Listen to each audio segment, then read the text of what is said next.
One day I will swallow up the world, and when I do, I hope you all perish violently.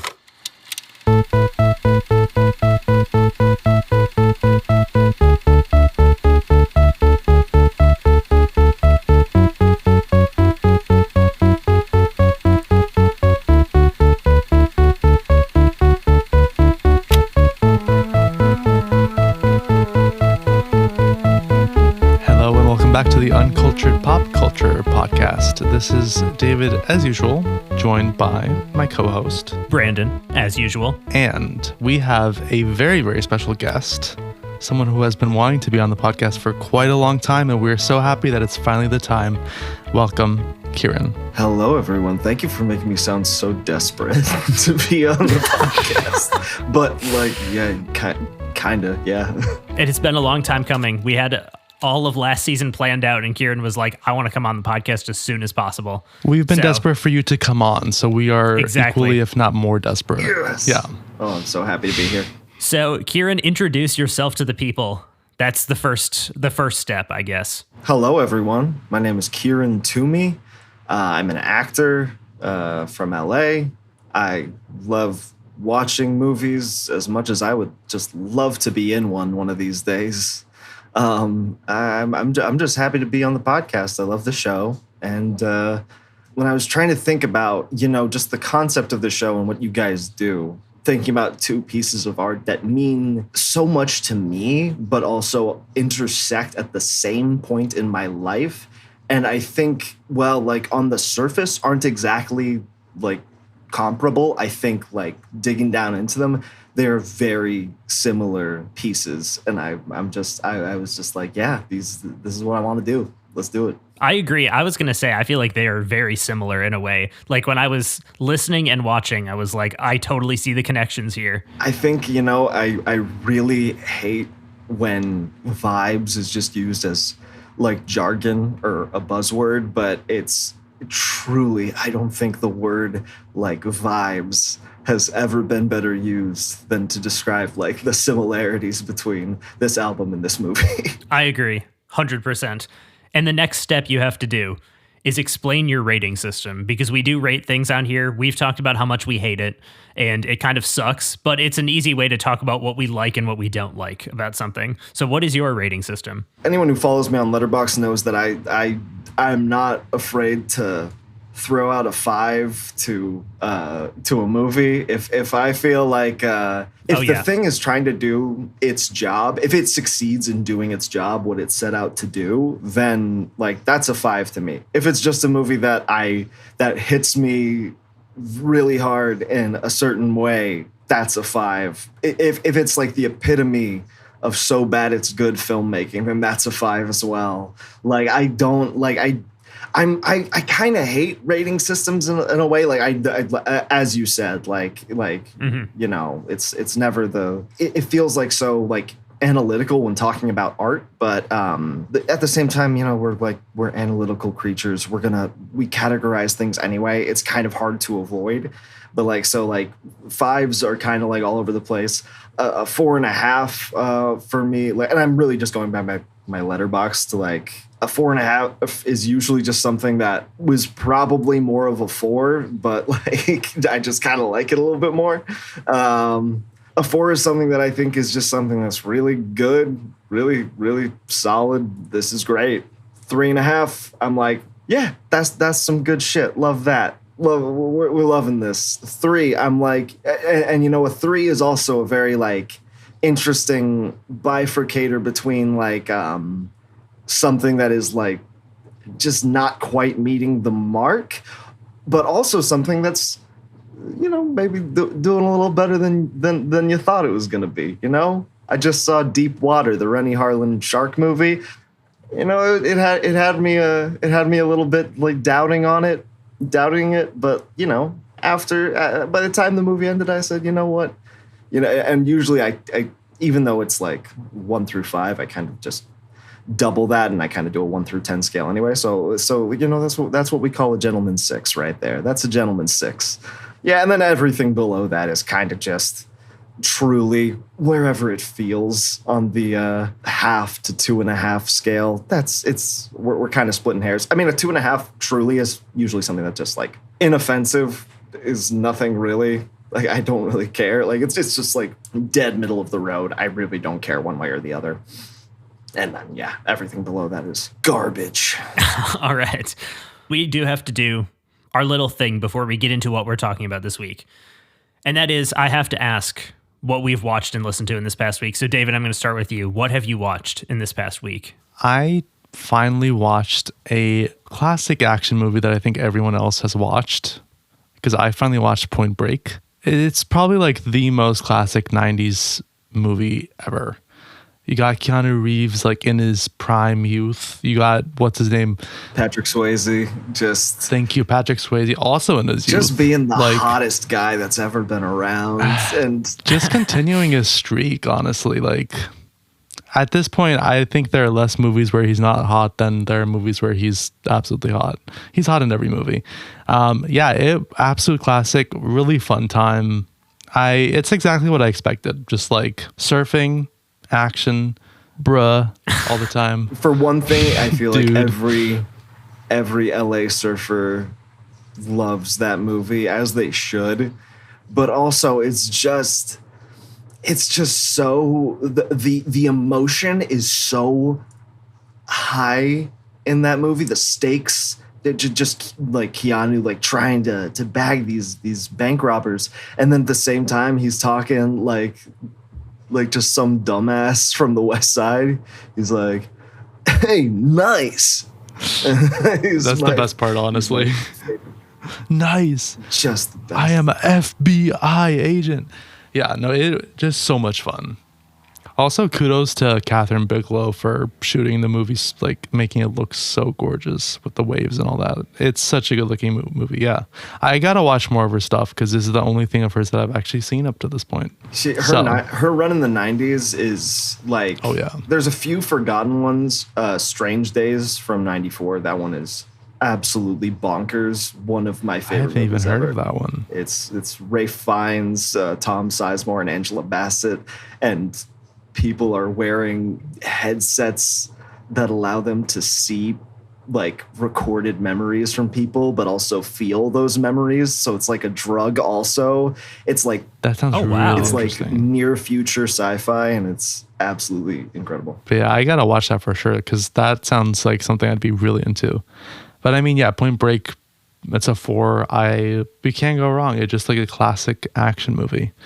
But I got to ask you, Brandon, what have you been listening to? I hope it's been a little bit better than the past couple of weeks. Well, let me tell you. And before I tell you, I have to point out that David is wearing the You're Killing Me Smalls shirt. So that's the second time this season that's happened. Very good. That's right. I had to wear for the guest It's episode. a special day. Yeah. So I listened to one of my most anticipated albums of the year, Dancing on the Wall by Muna. And let me tell you, it was kind of a disappointment, sadly. I love Muna. I think their first 2 albums are incredible.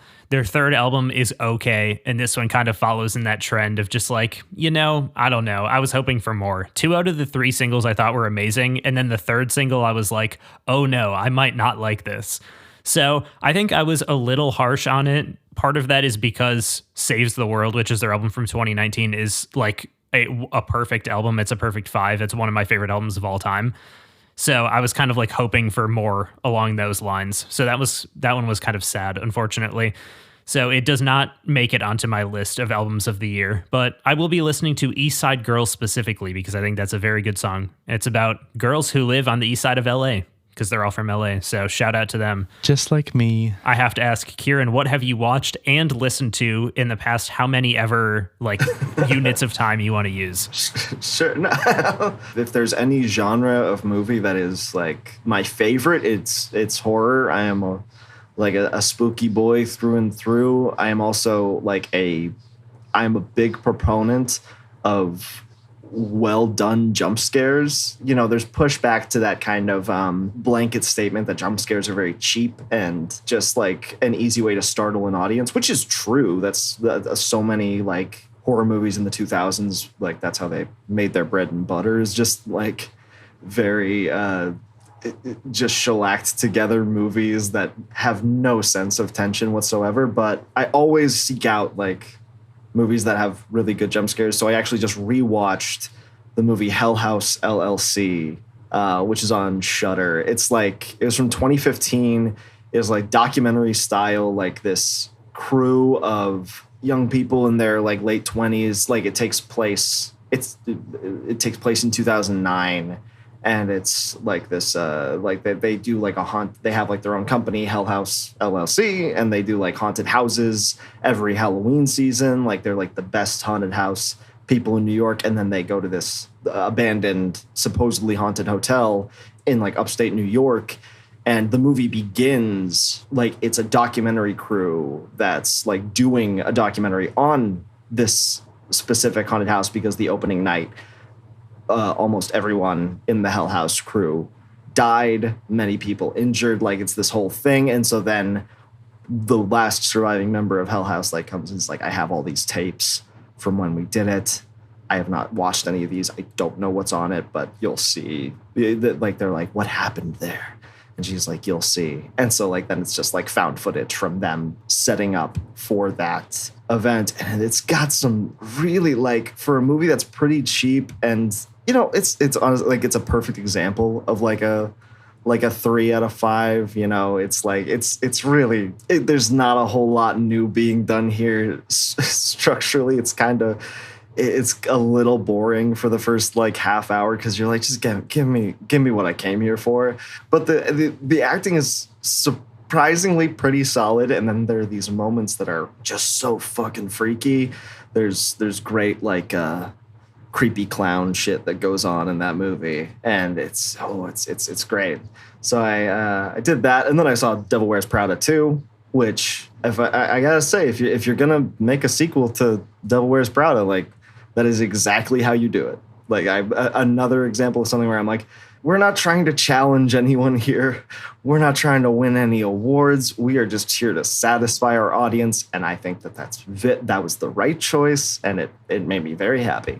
And then in terms of stuff I was listening to, I've definitely been listening to the new Kneecap record, Fenian, Irish hip hop group from the north of Ireland that are like just like a huge part of the language revival going on there. They're super fucking punk. Like one of their members was in legal trouble because he was waving a Palestinian flag at what was it, Glastonbury or some show in England. Like they're like, it's like real punk rock shit, and like, but like the beats are like really I don't know. It feels like a lot of like 90s rave influence, which I love. It's super cool, like really propulsive stuff. Even if you don't like you're like me, you don't speak the language, it's still like they kind of go in and out of like Irish into English and shit. So like they're it just gets me amped. So that's what I'm on. That's what I've been on. Well, that takes us to what we are talking about this week. This is Miami Memory, the third album by Alex Cameron, released September 13th, 2019 by Secretly Canadian. I have only a few notes here, and then I have a line of questions for both of you, and then I assume Kieran will have a lot to say about this. So I will tell you that it charted in his home country of Australia, peaking at number 94. It received positive reviews from critics, including a few shouts as one of the top albums of the year by Slant and Under the Radar. And with that, I have some questions. And you know how I feel about 2019 music. That was a stacked year. So for this to be on a few lists is like, wow, you know, that's a big deal. So Kieran, I want to ask you first. How did you discover Alex Cameron? And was this the first album you heard by him? It was not the first album I heard by him. It goes back a little bit to like 2016, 2017. His album Forced Witness that came out. My brother put me onto him with 2 of his songs, Running Out of Luck and Marlon Brando. He's like an interesting personality because the first 2 albums are very much like character pieces. And like I loved that because he's really like deconstructing, you know, misogyny and masculinity, which is really cool. And then like Miami Memory, the single dropped like in like spring of 2019, I think. And I was probably, because it was my freshman year of college, and I was probably like listening. I was like excited for it. I was listening to it with like my shitty headphones on my way to class, and like just like the drums were like, I felt like that was just like, these are too loud in the mix. The clipping drums, I'm not getting like anything out of this melody or whatever. And so I was like, I guess that was a bust, whatever. And then like maybe like a couple weeks later, I like, I was probably like smoking weed in my room and shit. And like I probably gave it another shot, and something about whatever was happening there could have been the drugs, but oh boy, it sent me to just another dimension. I was like, this is A, song of the summer right here, and B, like one of my favorite songs I've heard in the last few years. And then like, Far From Born Again dropped as a single, I think, after that. And I loved that track as well. Yeah, no, that album like became like so important to me in that year. Yeah, 2019, great year for music. We talked about Whitney's album Forever Turned Around, which came out 2 weeks before this on the same label. And we have a connection here because the producer of this record is the producer of that record as well, Jonathan Rado. That's crazy. So very interesting. I did not know that. And that Whitney record was a huge deal for me in my freshman year of college as well. So shout out. I have to ask you, David, have you heard of Alex Cameron before? And I will say this right now, I have not. I have not, but I honestly feel like I have heard that name before. I have not heard the music for sure, though. I honestly did not know who Alex Cameron was. You had said you wanted to do this pairing many months ago. And I was like, I don't know who Alex Cameron is, and I'm not going to listen because I want it to be like fresh going in. And then like 3 weeks ago, I heard one of his songs in New Music Friday, and I was like, oh, this is not what I expected at all. Very interesting. Also, that song too is very different from anything on this album. So it was kind of like, I still didn't really know what I was going to get going in. When this album dropped, I was already a little like, oh, he's kind of messing around with some different stuff, but he clearly has a good understanding of these genres. I think that's one of the things I really like about this album is that you're seeing some influences come from a few different spots, but they work very cohesively. I think that's something that he does really well. Yes, this album feels like one cohesive unit front to back, and there's a lot of like different experimentation too, but it still feels very much like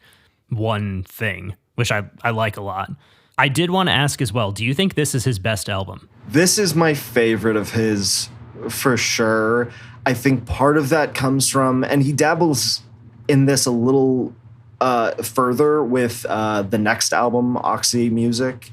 The thing that like kind of like rattled me a little bit about this record was that there was like an earnestness coming out of him. I was like, wait, like there's still like some character tracks and like some like third person stuff going on here. But then, and I'll definitely want to get into this more, but like there's a lot of like very real, like kind of just Alex speaking as Alex. Yeah. Which was something I was like, he doesn't really do that. And it's really fun to hear him like get into that.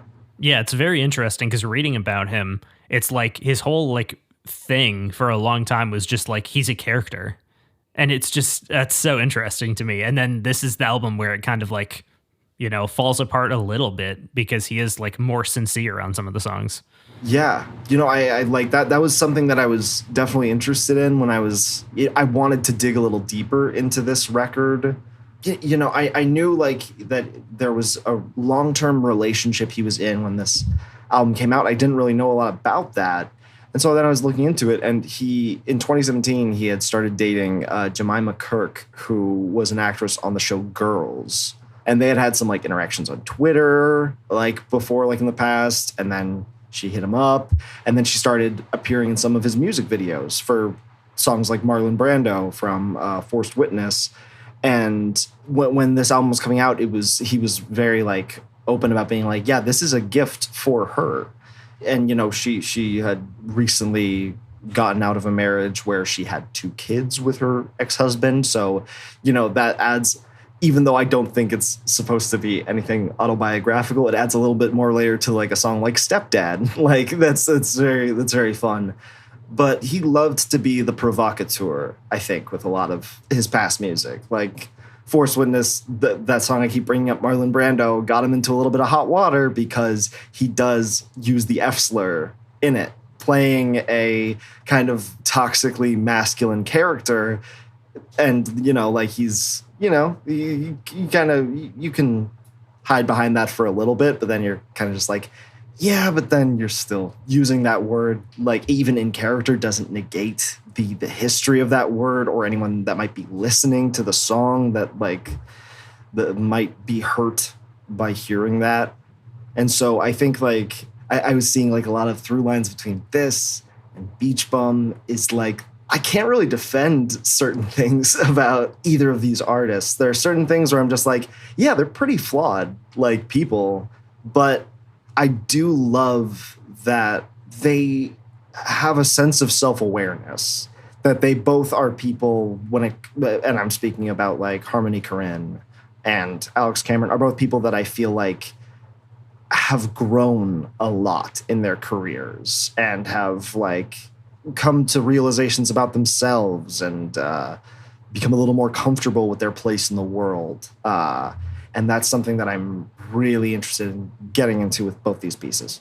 I was going to ask you as well if you want to speak about the pairing between these, but we can also do that when we get to the movie section too, if that works better. I mean, I'm happy to talk about it now. Yeah, go ahead. I think that's part of it is we really got to go back a few years here. We got to go back to the beginning.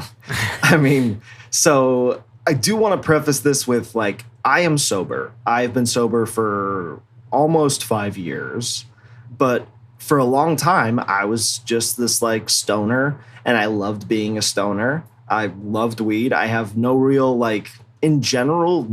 regrets about that time in my life. And both of these pieces hit me at the exact peak of that era for me. So like I started smoking weed in like 2014. I started drinking and smoking weed in 2014 when I was like 15 years old. And I remember that January, or no, not that December, because it was that Christmas, my brother got my father a Criterion Blu-ray of Dazed and Confused, which I had never heard of before, but my brother knew was one of my dad's favorite movies. And my dad was like, oh, you guys got to see this. You got to see this movie. And I was like, yeah, okay, whatever. It's going to be like, I mean, I think I wasn't exactly enamored with the stoner comedy, especially when I was like 15. I really didn't like, I was like, these are kind of just boring. And like, you know, I guess they're kind of fun when you smoke watching them, but in general, I really don't care. And we watched this movie and it instantly became my favorite movie. To this day, it is my favorite movie of all time. I love that movie so much. And it is also, as many people know, the first on-screen performance of Matthew McConaughey, because he had met Richard Linklater in a bar in Austin. Rick is just like, you know, like, hey, I can give you like a couple lines in a movie if you want. And he's like, yeah, sure, I'll do that. He was a film student at UT Austin at the time. So he comes onto set. He does like the all right was an improvisation that he heard because I think it was like an Allman Brothers tape was in the car, and he like it's this whole thing. I know way too much trivia about like his time on that movie, but I think the key point is that solidified him not only as like a stoner icon for me, even though he's playing a morally dubious character, I would say. And like I just became obsessed with it. I became obsessed with McConaughey as an actor because he was so cool. He was just such like a cool character, like in real life. He was so fun to watch in interviews. The fact that when I was getting into him, he had already won I think he was just about to win his Oscar. This was 2014, or maybe he had just won. I just became like enamored with this guy and his personality and how cool as a cucumber he was, how he didn't like really care about like, you know, he just seemed like he got it all figured out. And like, so he was already like doing all these prestige movies. He had exited his rom-com phase, which I have since gone back to and realized that is maybe his most perfect era. We cannot deny the power of a film like Fool's Gold. We cannot deny these films. And it gets to this point summer of 2017 is when the first photos, the set photos for this movie come out. And it's the first I'm hearing that there is a stoner comedy with Matthew McConaughey, and the pictures of him with like the floral like two-piece outfits with the sunglasses and the wig, and his best friend is Snoop Dogg. And like I was like, are you fucking kidding me? This is the greatest thing I've ever seen in my life. And like when those pictures come out, that is like exactly around the time when I'm getting into Alex Cameron, and these things just kind of like coalesce into this perfect moment for me, where it was exactly right place, right time.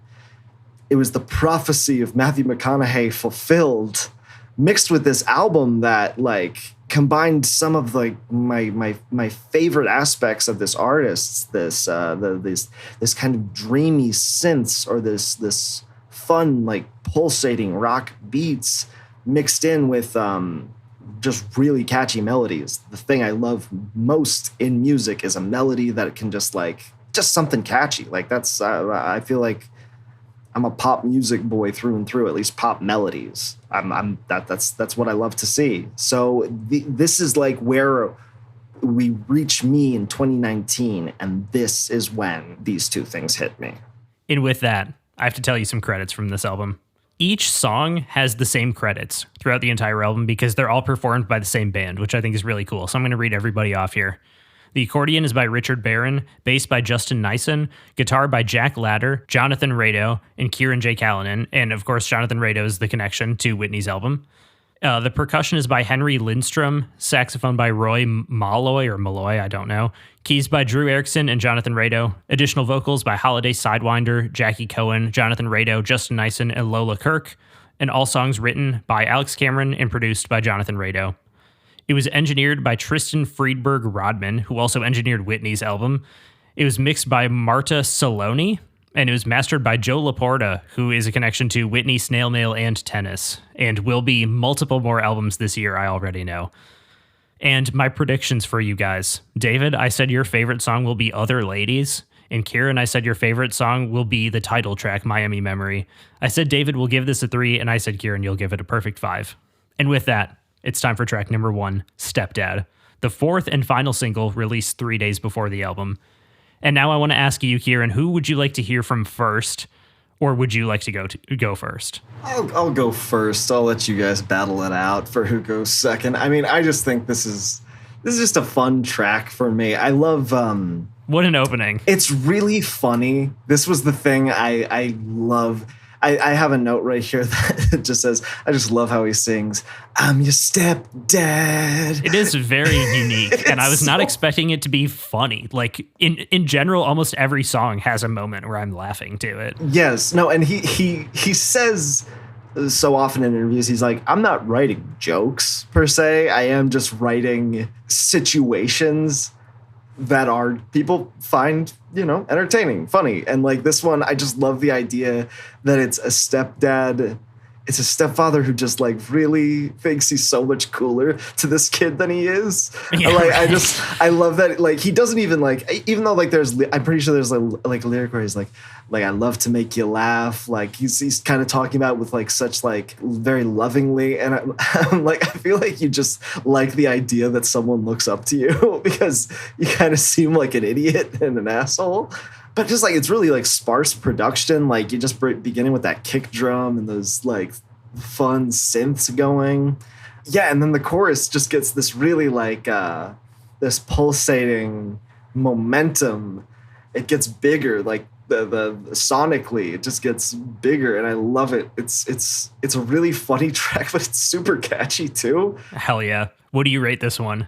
I feel like I'm kind of, in a way, abstaining only because I'm like, yeah, as you said, Brandon, you called your shot. You were right. This album's a perfect 5 for me. Hell yeah. And like, there are things, just as I would with a movie, there are maybe qualities of songs that I'm like, yeah, it's not the strongest, or maybe like that's not, I don't really like that choice. It does not prevent anything on this album from not being a 5 for me. This Right. song's a 5. Spoiler alert, every song's a 5. Sounds good. That's kind of what I figured, but I had to ask at least once. And I think that's the best, honestly, when you find something like that. I don't know if this is going to be controversial, but it kind of, in some ways, reminded me of Bruce Springsteen. Yep, I wrote that down many times. Yes. It's kind of Heartland rock. But better, Yeah, honestly, I agree with that. right? Like, I feel like a lot of people are going to come after me for that, but I don't mean to interrupt you, like, because that's something I really like kind of failed to mention. One of the things that really turned me on to Alex Cameron, especially with songs like Running Out of Luck from Forced Witness, was the comparisons that he kept getting to Brandon Flowers of the Killers. Oh, that was yeah. and Brandon Flowers is featured on the last song on Forced Witness. They're friends, like they've toured together, and like it's another thing where I'm like, Brandon Flowers himself is like also kind of inspired by that Heartland rock sensibility, which I love. yeah, no, the moment this started playing, that's what I thought of. And it was not really what I expected, but I really enjoyed the sound of this. I feel like I'm typically, I like there to be like a lot of melodic qualities in the production, but I love how rhythmic it is, which I feel like I'm typically not as on board with, like stuff that's maybe a little bit more rhythmic, but like the drum work and I don't know, just the way it is used throughout the whole album was really enjoyable to me. I'm gonna throw this out there. This is actually my favorite song. Like, we started on a great note. Oh, nice. This is a 4. Going into this, I was not expecting like this sound, but I'm very happy that this is the style of this, because it honestly makes me hope that maybe I can like some of Bruce Springsteen stuff a little bit more in the future. So we'll see. We'll see. Yeah, I mean, the first thing I wrote on here, this is the first and definitely not last time I feel like there are shades of Bruce Springsteen on the songs. Yeah. It's a very Yeah. unique mix of inspirations, and it's definitely interesting, even if it doesn't always work for me. I also wrote down a line from this song, Big Dog Walking Away, and I said, is this a reference to Moondog? My last comment was, his voice is not always the best, but it always works on every song. And I don't know how to quantify that. It's a very rare experience. So I'll kind of get this out of the way. This is not really my style, but like I still enjoyed my time with it, and listening to it multiple times, like it got better every time I listened to it, which was actually surprising for me. So I ended up giving this song a 2.5. It's very solidly like middle of the road. It's not something I'm going to seek out, but like this is so unique and such a fun time to listen to. So I really did enjoy this. Yeah, I don't blame you for making the note that like he doesn't got the best voice. I think what's fun about him, and also a singer like Bruce Springsteen or Brian Fallon of the Gaslight Anthem, or like even like, you know, maybe the biggest like perpetrator of this, Mr. Robert Dylan. I think he knows he's not the strongest singer, but he still like makes choices, and he's really trying, like he's putting forth Yes. an effort to like at least give himself that confidence to either play a character or just match the style he's doing. I also just the lyric I wanted to bring up, like kind of like the thing about like him just being like a shitty stepdad, is just like when I told you about your demons, they're just thoughts in your head while you sleep. They're no more than that. Now fetch my duffel bag. Like he's just like, now get my fucking bag, you piece of shit. Like, he's just like, I'm not even paying attention to you because I just love the words coming out of my own goddamn mouth. It's so crazy. All of these songs, I feel like half of them are definitely like characters, and half of them I would put more into the camp of like, this is Alex Cameron actually singing and writing this song like as himself. But it's very fun to kind of like, you never know what you're going to get like on each of the songs. Yeah, I think especially with this album, like he mixes it in just like the perfect amount. And speaking of that, track number 2, the title track, Miami Memory, which was also the lead single, released May 7th, 2019. So there we go. Kieran, take it away. Like I said, like it did not hit the first time I listened to it. But then like I just kept giving it more shots, and like every time it won me over in this way. I mean, like what at first was the thing maybe I hated the most about the track, those drums, those kind of like the bit crushed kind of like distorted. Distorted drums. It got to a point where every time I heard it, I'm like, this is like I'm floating on a cloud right now. This is so good. I mean, anyone who ever smoked weed in my room with me in the year of 2019 probably heard me play this probably twice in that same smoke sesh. Like, it was probably the first track, and it was probably just mixed in there again because I was like, you know what, we gotta listen to this again. Let's go. Like, this song is the epitome of what makes this my favorite album. When he says, like, this was a gift from me to Jemima, my girlfriend, this song is what speaks the most to that, because it is truly like, in its own kind of like elegantly trashy way, very loving, and that's sort of like if there's any theme to these pieces, it's elegant trash. Like, just like there's this true poetic beauty to it with these fucking guttural people. Like, this song, I just felt like encapsulated the vibe of the movie so much to me. I was like, this feels like a similar relationship. it is maybe this song that connects these pieces to me, because I mean, I guess I'm going to spoil like stuff from the movie. We're going to talk about it later. If you haven't watched the movie, I'm sorry. I'm going to spoil it constantly throughout this. My bad. That's how we operate. It's all right. Good. Okay. Yeah, but like this song, every time it starts playing, I just think about after Minnie dies in Beach Bum and he's smoking that like giant joint as the sun is setting, like there's something so beautiful about that image to me, and this is like exactly that for me. We also cannot ignore maybe the greatest line in music, eating your ass like an oyster. I the had way that written you down. Came like a tsunami. Oh my What? God. When I first heard that, I was like, oh my God, what is happening right now? It made me so happy, because that's hilarious, but also, I don't know, he says it with such love in his heart. He fully It's means kinda- it. Yeah. It's kinda I was funny. not expecting that. He really does. I think Jemima Kirk posted on her like Instagram story not long after the single came out, where she was just like, I did not come from the ass eating. That is fake news. Like, something like that. I'm like, hell yeah, girl. Oh, I wrote man. like perfectly earnest, perhaps too earnest. And yeah, every time those like oohs come in the beginning, I'm like, I just feel like I'm smoking a joint on a beach. It's really beautiful, and yeah, it's become probably one of my favorite songs. I feel like this is, as you correctly predicted, Brandon, this is my favorite song on the album. Hell yeah. It had to be, just because I'm a big like shoegaze guy, like a lot of like early 90s fuzzy sad indie music, and so anything that kind of gives me that wall of sound quality is some of my favorite shit. Like, this is exactly that. Well, I mean, you kind of covered everything that I wanted to say.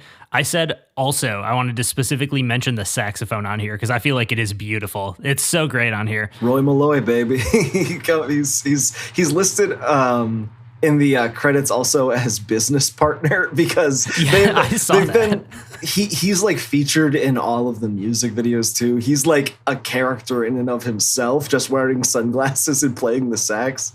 It just had to be a side note that I had to Oh yeah, for sure. shout out that motherfucker. I love it. I said I didn't like this one as much as Stepdad or some of the other ones on here. I rated it a 2. I feel like, I don't know, it just doesn't capture me as much. And I feel like lyrically I liked Stepdad a little bit more, because it, like, I don't know, the character that he was playing, I just kind of, I don't know, enjoyed a little bit more. But I still thought it's still like an experience, and I was not expecting it at all the first time I heard it. I was like, because the way he delivers eating your ass like an oyster is crazy, because it's like, you do not expect those to be the words that he's singing. It's so passionate. It's crazy. It's crazy. Yeah, it's I love so him to cool. death. Like, no one else could get away with writing that lyric. No, I think that's absolutely. maybe his greatest credit in making this album. I know Stepdad is my favorite. I said it already. I feel like this is not as catchy, but at the same time, like the rhythms, the lyrics, it's still just, it's so much fun. I think that's maybe why it does work for me more than something like Bruce Springsteen. I feel like there's this level of humor in it that maybe isn't present in some other like similar styles or in other similar artists' work. And that's why like I think it's more enjoyable to me. This is a 3.5. This is maybe my second favorite. I don't know. I have to shout out also like whatever that is in the chorus, like tin whistle or flute that's going on there. It's one of my favorite little embellishes to the actual instrumentation in the song. Like there's a lot of like underscored synths going on in this track, just sort of in the background, kind of creating that ambience. But whatever that is, I don't know if that was a synth that he was playing around with or if it's an actual musician in the booth playing that. But I was like, oh, something about it that hits so hard. Moving on to track number 3, Far From Born Again, the third single, released August 15th, 2019. And I actually want to go first this time because this one is my favorite song on here. Ooh, I cannot tell you the feeling nice. I had when I heard him deliver the line "Far from born again" and having a subconscious feeling that "porn again" was the next rhyme because I had been set up, conditioned from the first 2 songs to think, you know what? I think I can get into his head. And honestly, this song has some great social commentary and it's very catchy in a Heartland rock kind of way. I gave it a 3. I think this one is very memorable and it's just like, it's a good song, but then it's also like funny, but it's also real, which is like the kind of humor I like, where it's like, it's funny, but it's also not trying to be funny because it's just pointing out like the insanity of a situation. I love this song. Like it's so glitzy.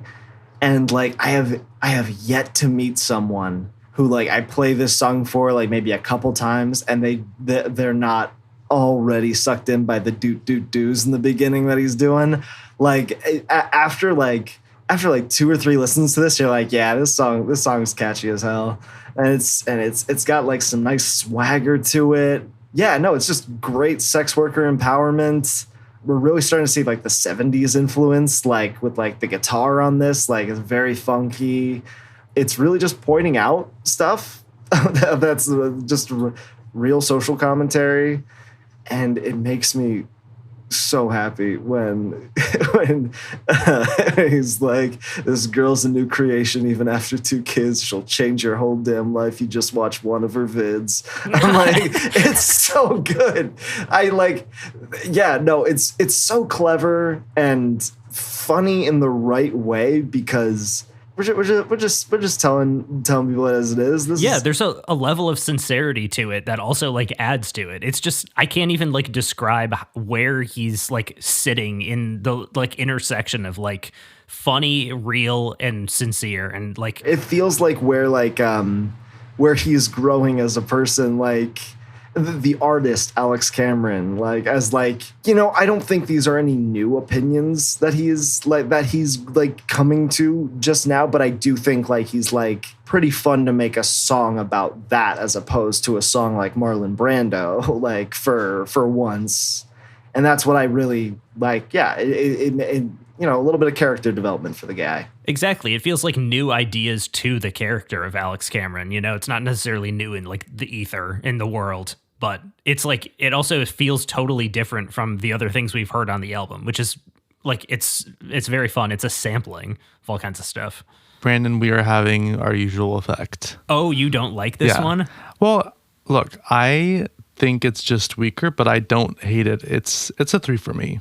I think it's fine. I just think that it's a little bit more forgettable because it's less focused to me than the last 2 songs. Interesting. But it's still like, I don't know. It's interesting because it's like the humor is still there. And also I feel like all of the songs are so cohesive. Like listening to this, my scores kind of purely came out of like the tiniest vibe. Then that's it. Like they're so cohesive that I feel like in some ways it's almost hard to give individual songs a score rather than the overall album. But yeah, we are splitting as usual. I will say this is the lowest that I go. Okay. Not your least favorite though. I honestly did not choose the least favorite. And I think that, okay, yeah, I don't know, with this type of album where it really is about the album overall more than specific songs, I like I feel like I can't even choose a least favorite. The only reason why I have a favorite is because that was the one that I gave a 4 to specifically. So it's like, obviously my favorite. I'm sensing some indie effect here. There was an indie effect, I will say, which I do feel like I had a little bit with Bruce Springsteen too. But I will say, if anything, I will say that this is my least favorite just to keep the podcast effect going. Oh, to keep us disagreeing. I like that. I support. I just wanted to say this is just what makes you guys the most dynamic duo in the business.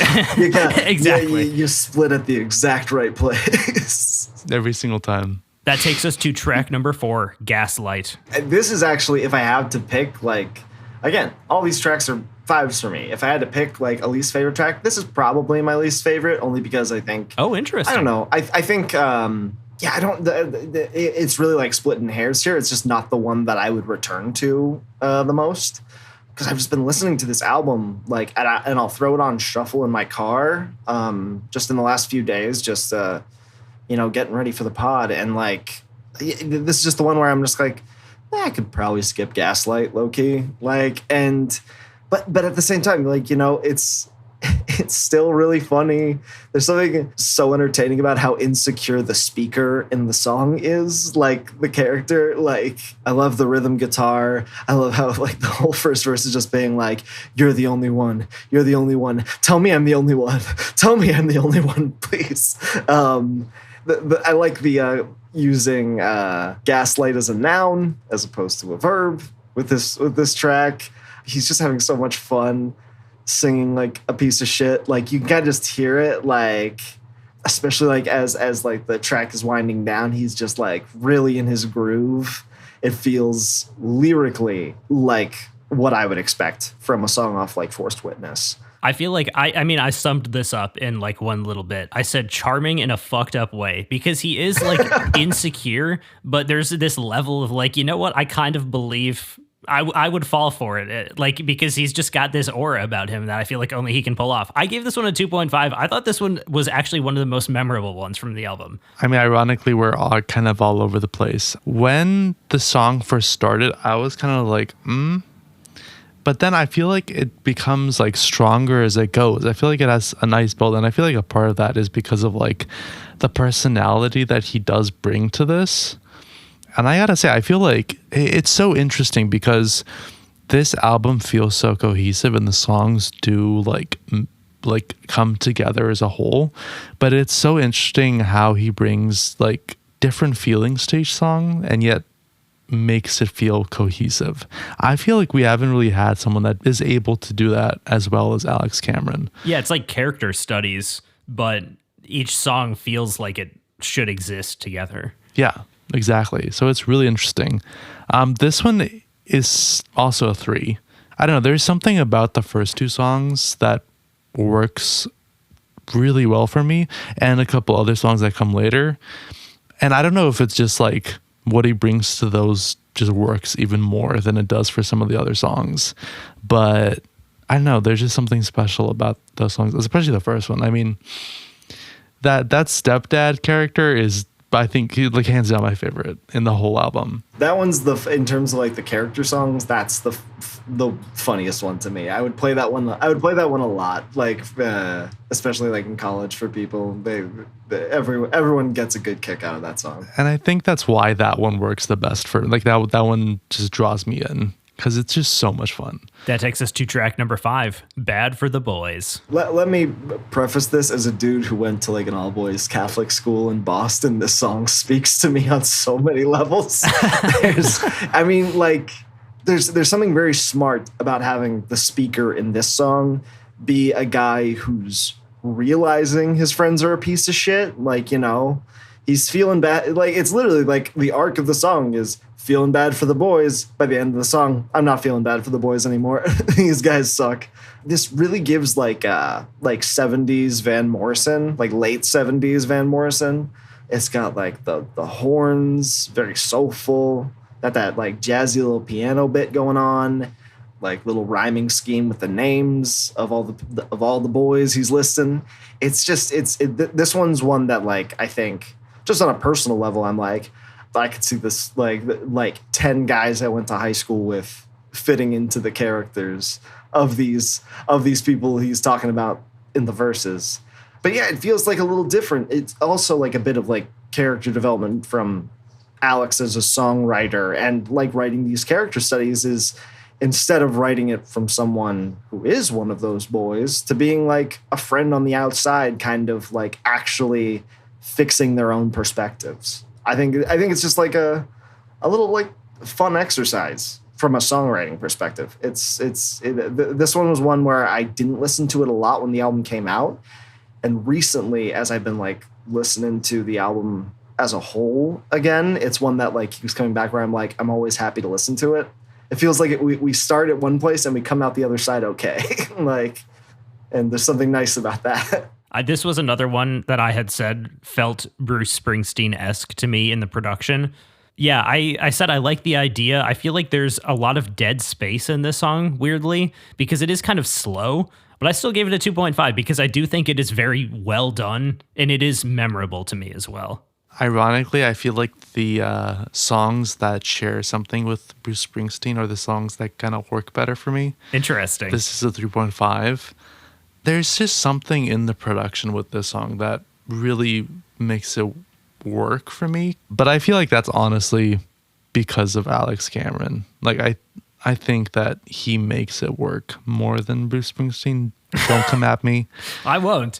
Springsteen fans. I'm loving this take. This is so good to hear. I'm like, I was not expecting this from you. I was expecting it from myself. I know. I wasn't expecting it either, because I was like, Heartland Rock, but it really does work better like here, in my opinion. Like, he brings something to it, which makes it really interesting to me. I do think some of that is also the modern perspective that just feels like, I think that is true. You know, I feel like Heartland Rock really would have worked if you were in the 70s and also experiencing those same things. But now here we are we're in the 2020s now. This was 2019. But like, we still have a lot of the same things going on in the world. And it's like, you know, hearing a lot of that stuff covered in like kind of a folksy way in music is like, you know, there's some comfort in that too. Yeah, that's a good point. That takes us on to track number 6, End Is Nigh. yeah, this one was really big for me when the album came out, just because like, you know, it's got like the chill guitar, nice melody when we're starting off, and then the verse kind of kicks in. You don't know where it's going, and every time like I'd be playing this song, people would be hanging out, they're smoking, they're talking, and then they just hear, there's a guy who thinks I'm fucking his girlfriend. And everyone would just be like, what the fuck? There's something like really honest about the depression that the speaker is feeling in this song. Like, I feel like this is both a character song, but also, you know, I feel like there's probably some, you know, personal experience with depression that Alex is coming from here. Doing research on this one, it sounds like this one was written from the perspective of Richard Swift, who was a musician who was friends with Alex Cameron and Jonathan Rado, and he died young. Okay. Yeah, that was kind of interesting. It makes a fair amount of sense. Like, just in terms of like, what does he say? He's like, gonna miss that pretty little Jew Rado. It's interesting that that's where it's coming from. Like, because I personally didn't know that. I just like there was a part of me that related to it at the time, because as much as like, you know, I was having a lot of fun being a stoner at this time in my life, this is when like also alcohol was starting to become a problem for me, like, and weed and like other drugs I was doing, like psychedelics and shit. Like, I was really like starting to get into it hard. And I mean, that was the thing, like when the outro hits and he starts like screaming like the I'm still drunk, there's something like that always got me amped, because like also like the synths start hitting, it starts like rising like in this way that it just made me like, you know, feel like I'm like screaming off the balcony of a trashed penthouse in a hotel on the beach, like stuff like that. Like, I'm throwing out buzzwords galore, baby. That like perfectly says like what I wanted to say, which is I feel like this is kind of the song that I connected to after Minnie's death. Like, I feel like this was the song where I was like, I could totally see this, because especially that line of "I'm still drunk" is like, he's accepting it, but he's not really like realizing, understanding the gravity of the situation. And I feel like that's kind of how I felt about this song too, where it's like, it's sincere, but is it? Like, I don't know if you're really comprehending everything that's going on. And I liked that. I think it's a new perspective. I gave it a 2.5, by the way. Yeah, this song was interesting to me. I wasn't expecting it to open so quietly. I was kind of used to like the faster, more upbeat style of a lot of the other songs. And it's interesting. I feel like typically I love slow songs, but this one it worked, but it definitely didn't it's not a favorite of mine. This is a 3. It's interesting. I feel like in some ways I kind of miss the fun characters. It places itself at like a really interesting place in the album. Yeah. Like for that as well. I feel like in some ways it being in the middle of the album maybe was, done on purpose. I feel like this is one of the songs that would grow on me if any song is going to grow on me. But I definitely felt like I missed the fun characters, which maybe speaks to why the songs that work for me do work for me more, if that makes any sense. I do think it is an interesting point that it's between Bad for the Boys and then track number 7, PC with Me, which are both very like kind of high concept songs. Yeah. Like it feels very jarring, but I enjoyed that. And that's part of what I liked about the songs. It's just like, whoa, we're going in like every direction. Like it kept the album feeling fresh to me, at least. I didn't dislike the fact that it's there. I think it kind of keeps you wondering at what's going to come next, which I do like. So yeah, no, I agree with that personally. Yeah, so this feels like doesn't feel like a genre exercise per se, but it does feel like, within the context of the album, it's like a bit of a genre exercise. Personally, like just like there's a point like at like the end of alcoholism, like before you actually seek treatment, where like like there's such an honest depression about like just being very relaxed about being like, fuck this, I just want to drink myself to death. And it's and like, yeah, so that felt very honest to me. If it is actually like about that personal connection that he has, that's also, I find that to be like just a cool thing that he did. Writing a song that's, yes, from a character's perspective, but also someone that he knows.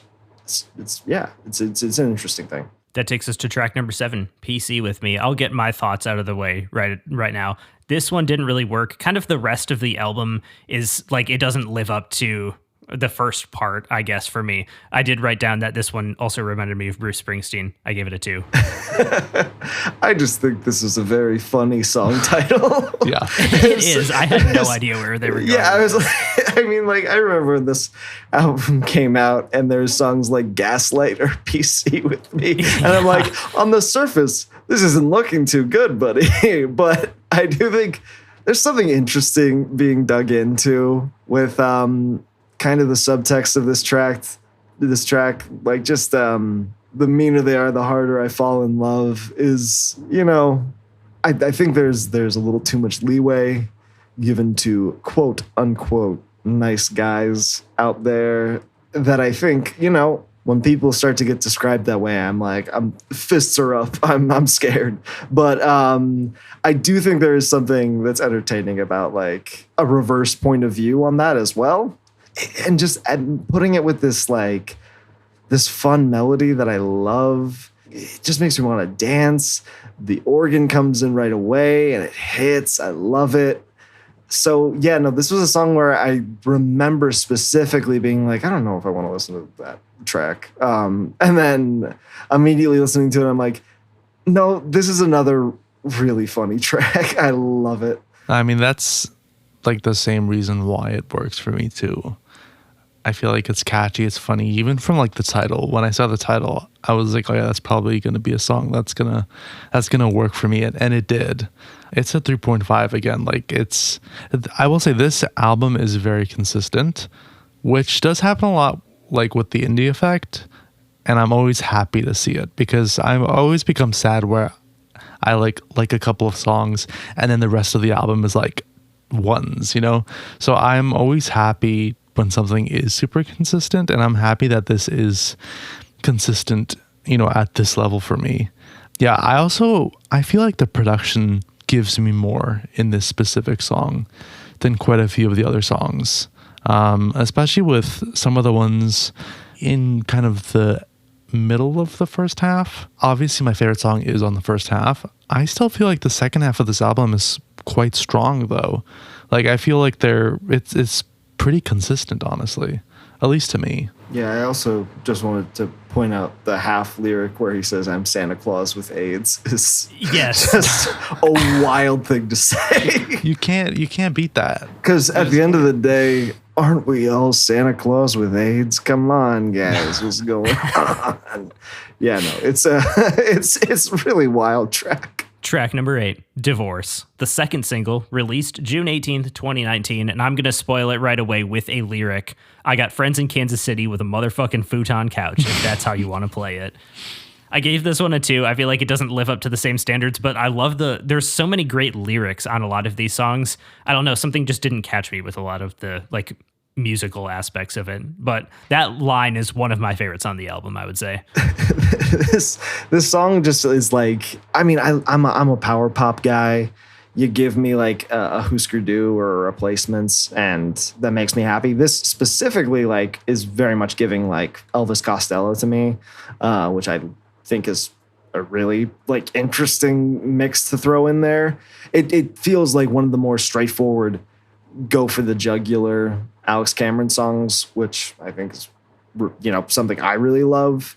This is one that I've even though this was the second single, I don't remember listening to it too much when the album came out. I would throw it on here and there, especially if I was listening to the album as a whole. But now that I've been listening to it more, I'm this is just such a good straightforward rock song. It does not help though if you're playing a song called Divorce when you're driving in the car with your wife, because it does raise questions. And she I put it on yesterday and she was just like, "Oh, you trying to say something? What's going on?" It's really fun. I love how that lyric that you said, Brandon, is my favorite. I mean, how could that not be your favorite lyric on the song? It's just so angry. It's so fuck you coded. It makes me, puts a smile on my face whenever I hear it. I know I keep saying this. I just love all of these songs. It's to your point as well, David, it is it always works better for me in the context of the whole album for sure. But even if I throw on a Bad for the Boys or Divorce or Stepdad, these are songs that just they speak to different influences, different genres of music that I've fallen in love with over the years.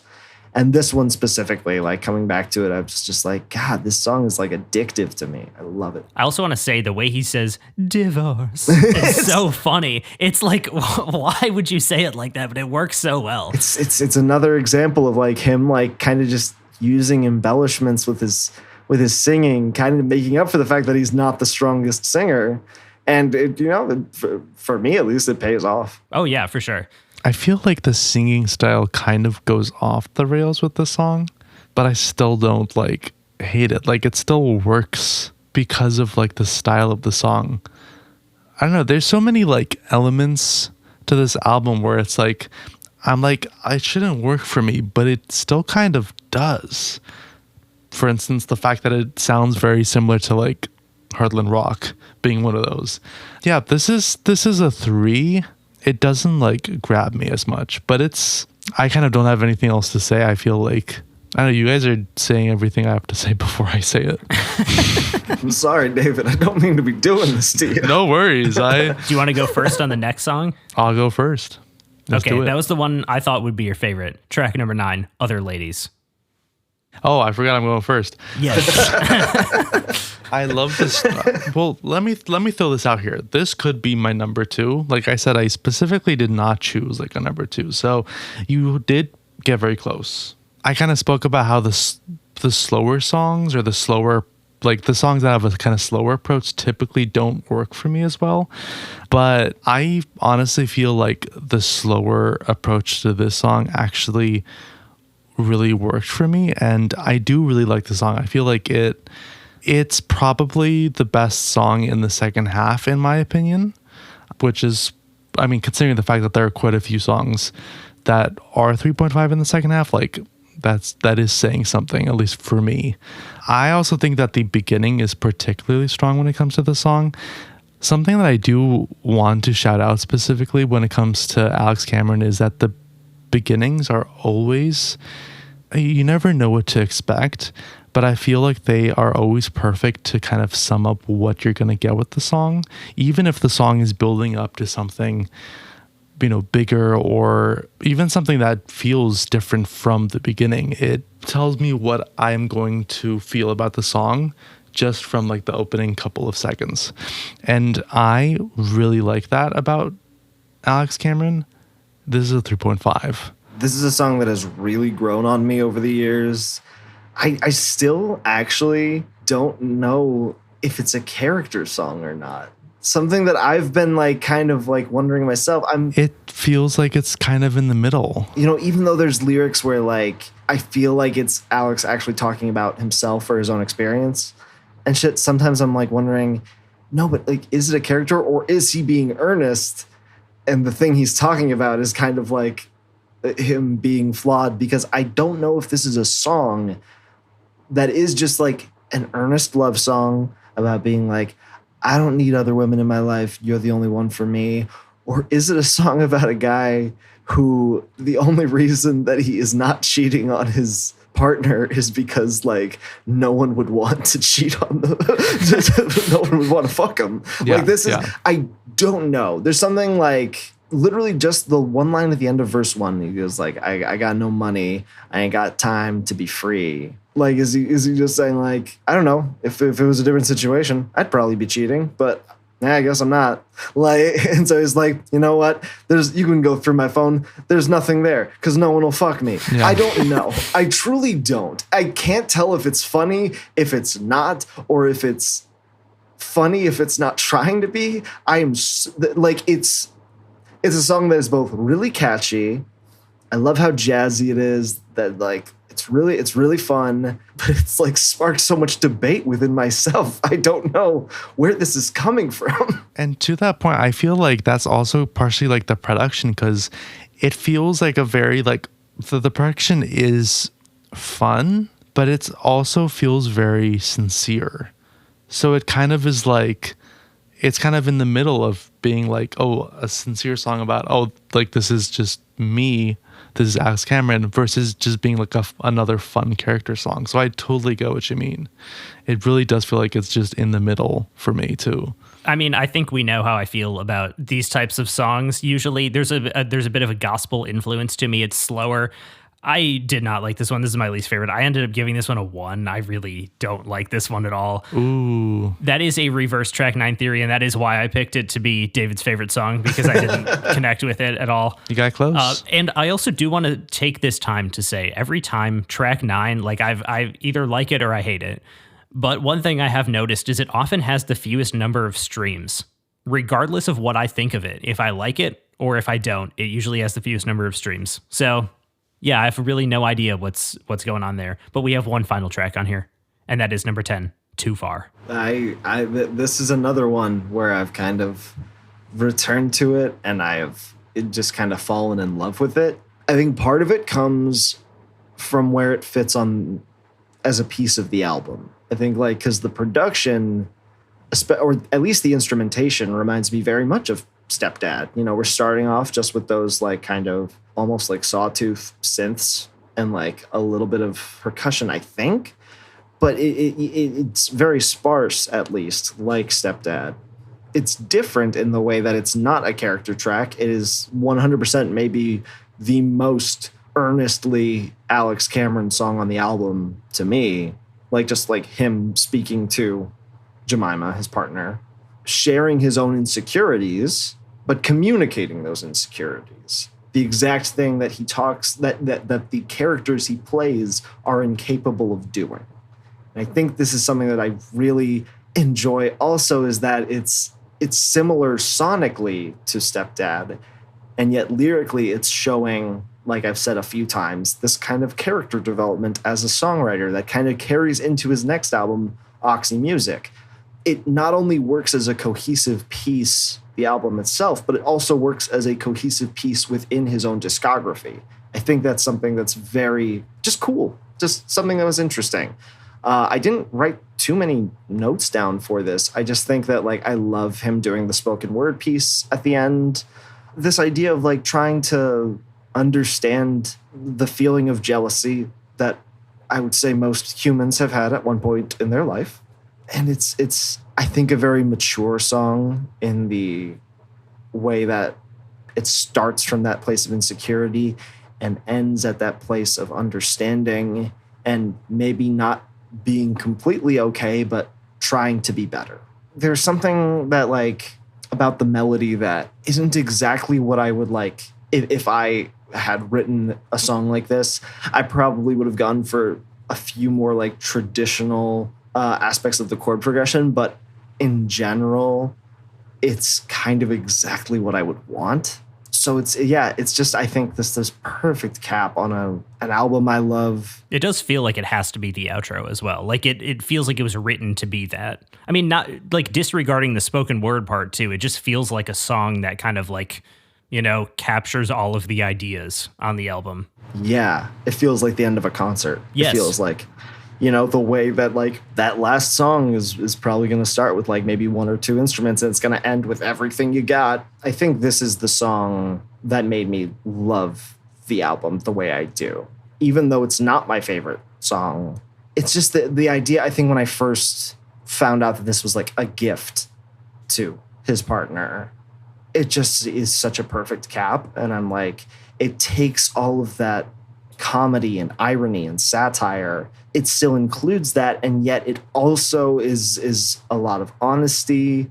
It's him playing around with different styles that he hasn't like delved into before. So in that way, it's also a risk. It warms my heart. I'll say that. I'll get mine out of the way right away. I ended up giving this one 1.5. I just said not the vibe for me. I do like it as an end to the album, though. Like, it's not something I'm going to go back to and listen to again, but I like how it like sums up the idea of the album. The character songs pretty much work better for me on the whole, and I do feel like I was missing that here, but I do agree that this is like the perfect way to end the album. In a lot of ways, it does feel like his most personal song on the album.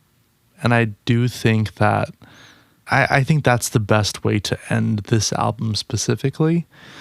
In some ways, it almost feels like it starts very much with the character songs kind of dominating, and then eventually it progresses to being more personal. And I do like that. And even though this like maybe doesn't work as well for me as some other songs, like Other Ladies or Stepdad, it is still a 3.5 in a lot of ways because of that, and because I feel like this is one of the stronger, slower songs or non-character songs, I guess. Yeah, I just want to throw out that I was not expecting this to sound like this. I'm talking about the overall album. I was not expecting it to sound like that, and I was not expecting anything to make me like or consider going back and listening to Heartland Rock again. So Yes. Kudos to Alex Cameron and kudos to you, Kieran. I'm going to throw out my overall score for the album. It's a 3.5. Nice. That is my indie score. Yes. And I definitely think that there were a lot of similarities to a lot of indie albums that we've listened to. Specifically, that this definitely feels like an overall experience rather than a collection of singles, and I do really like that, and I think that is going to make it much more interesting to return to as a whole than if it were just an album of singles. And I think what really, really worked for me, obviously based off my scores and what my favorite song was the characters, was the fun, inventive words and phrases within the songs. Like that, I think, is what made this work for me and what made me consider going back to Heartland Rock. What can I say? I enjoyed this. I was between a 2 and a 2.5, and I still wasn't sure going into recording this episode. I am going to end up giving it a 2.5 though, which does mean it is higher than Bruce Springsteen, which it was going to be either way. I mean, I feel like, yeah, this is not something I would have listened to or found on my own almost. So I'm glad that you introduced us to it because this is super unique and I don't think I knew it existed like when it came out. So this was a very fun experience, and I had literally no idea what to expect, but I can totally see how you like this album so much. It just, like, literally from the first song, I was like, oh yeah, this is a Kieran song for sure, and a Kieran album. I just feel like, it just feels like you, and I also really love it for that. And now, what did you think about this album? I think it's okay. I love this album so much. I think it's... like I've been saying, this album hit at such a specific point in my life. I feel like I was kind of like, for anyone who's had a stoner period of your life, or you still are someone that just smokes weed every day, there's an element to that kind of lifestyle that just everything kind of feels like you're in the haze of a dream. And this album captures that feeling in certain places so well, and then it just manages to make you laugh so hard. And I just always feel entertained by this album. I feel like there's always a function I can put some song from this album on at. And I just get happy listening to it. And I definitely did choose this album specifically because, like, if I'm thinking of like an album and a movie that pairs so well together, these two are always what I will think of first. It doesn't mean this is my favorite album of all time. It doesn't mean that like I'm always listening to tracks from this album, but there's an element of it that kind of just feels like home to me. I love that Alex Cameron's a guy that both doesn't take himself too seriously, but still knows those moments where he feels comfortable enough to be earnest and vulnerable, which is the stuff that usually I like the most. He manages to always do something a little more off kilter than you'd expect. And that kind of surprise is what will always keep me coming back to him, coming back to this record. And it's far and away my favorite of his. As I said at the beginning of this, I'm giving this a 5. Hell yeah. I have 2 questions to ask David before we get into the movie portion of the episode. And the first one is, will you add any of these songs to playlists and will you return to this album again? Well, I think that I will be returning.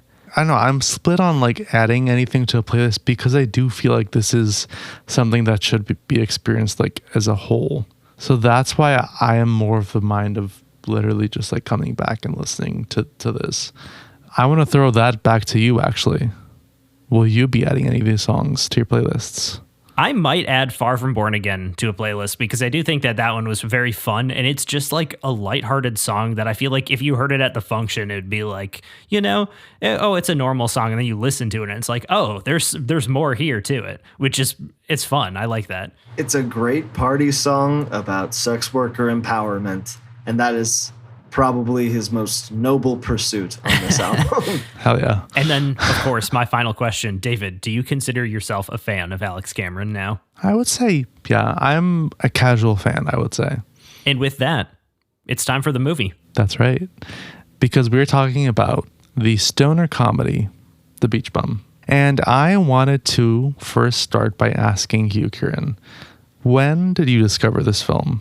And why did you bring it to the podcast today? I discovered this film, I think I mentioned earlier, when the set pictures were released. I think that was like summer of 2017 when those came out. I think that was maybe the first I'd heard of it, or maybe I had heard that Harmony Korine was doing a stoner comedy with Matthew McConaughey. And I was like, that makes me so excited. I cannot even describe how like amped for this movie I was. Yeah, and then it was like a full year, I guess, year plus maybe, because it didn't come out till 2019. At least it didn't get like more of a release. I was just constantly waiting for it to like come around, and then the trailer dropped. I cannot remember exactly when that was, but the trailer, I think, begins with the scene before he goes to rehab where he goes to that convenience store and he's like, you guys don't sell acid, do you? He's like, this place used to, which is like, I was like, oh God, it's perfect. It's exactly what I wanted. And yeah, no, I remember being so excited. I was a student in Chicago at the time. It was March of 2019 when I saw this. And I remember it was in that month, March of 2019. The Music Box Theater in Chicago was doing a Q&A with Harmony Korine. It was like an advanced screening of the movie. And so immediately got tickets to that. And I remember a few days before, it was the first time I ever took mushrooms. And I had this wonderful trip. It was a great first psychedelic experience. And so that just felt like a prescient moment. I was like, we are preparing for this exactly as we should be. And I took a bunch of edibles before the screening. We showed up early to the Music Box. We were the first ones there. I think we were an hour early. I remember there was one guy that was I guess he was there for the movie. He was clearly on something. Bro was barred out. I think he might have been on a heavy dose of acid. I remember his sneakers did not have the big toe part of his sneakers was gone and his foot was just sticking out of it. And he could not find his way around the velvet rope to get in line. He just did not understand how it worked. And I was like, this is pretty good. This is a great start to this. I saw this guy, he kept coming out of the theater, quickly realized that it was Harmony, and he was wearing a green Supreme blazer. He was wearing the captain's hat from the movie. He was smoking a cigar, and he was just playing music really loud out of the speaker from his phone. And he was just kind of dancing to himself a little bit. I was like, everything about what's happening right now is exactly as it should be. And saw the movie, I had it's the Music Box, so I bought a can of PBR. And so I was just settled in perfectly. And, I loved the movie. It was exactly as I expected, except for, I think, the two main moments of, in one case, kind of sad and depressing, and the second case, pretty gory and dark. Those two moments surprised me, and yet they felt both necessary and they worked. They worked for me. I was like, this could have not included those moments, but I was just the fact that they did shows a level of self-awareness and also tells me something further about Moondog as a person, just as a character. What happens to him when he faces adversity, when he faces truly terrible things happening to him, mostly people around him. How does he feel about that? So I thought that added another layer to it, truthfully. And so I love the movie. Movie ends. Q&A happens. I don't remember anything from the Q&A except the first question the moderator asked. The moderator was like, so you're known for movies like Gummo, Trash Humpers, Spring Breakers, pretty dark filmography you got there. What inspired you to make your first out-and-out comedy? And he just looked at the ground for a second and he was just like, I just really hate making movies. I was like, this is the best guy that's ever lived. It was so funny. That summer, I think I found a torrent of it pretty soon after it came out on physical media. So then I had it on my laptop, and I would probably just watch it once every month, every other month for the next 2 years. I would just light up and just watch that shit. It was great. I was Moondog for Halloween that next Halloween, October of 2019. I only have one picture. Hell yeah. I only have one picture of me in it because it was also that Halloween party that I was dressed up as him was I was coming down from my first acid trip ever. So also absolutely perfect. And the only picture I have, I'm sure someone has a picture of me in full costume somewhere, but I only have like a really close selfie of me with like the glasses and the big ass wig. So I'll send that to you guys. Hell yeah. Just so you can see that. Hell yeah. Yeah, We'll exactly. use that. We'll post it for the episode announcement. It overtook like everything about my personality. I was like, this is the best stoner movie I think I've ever seen in my life. Because I don't think anyone could possibly have thought to do a stoner movie the way that Harmony did. It felt like literally like everything about Matthew McConaughey's career had been leading to this moment. And it was such a perfect thing. I do got to throw the IMDb logline at you guys. A rebellious stoner named Moondog lives life by his own rules.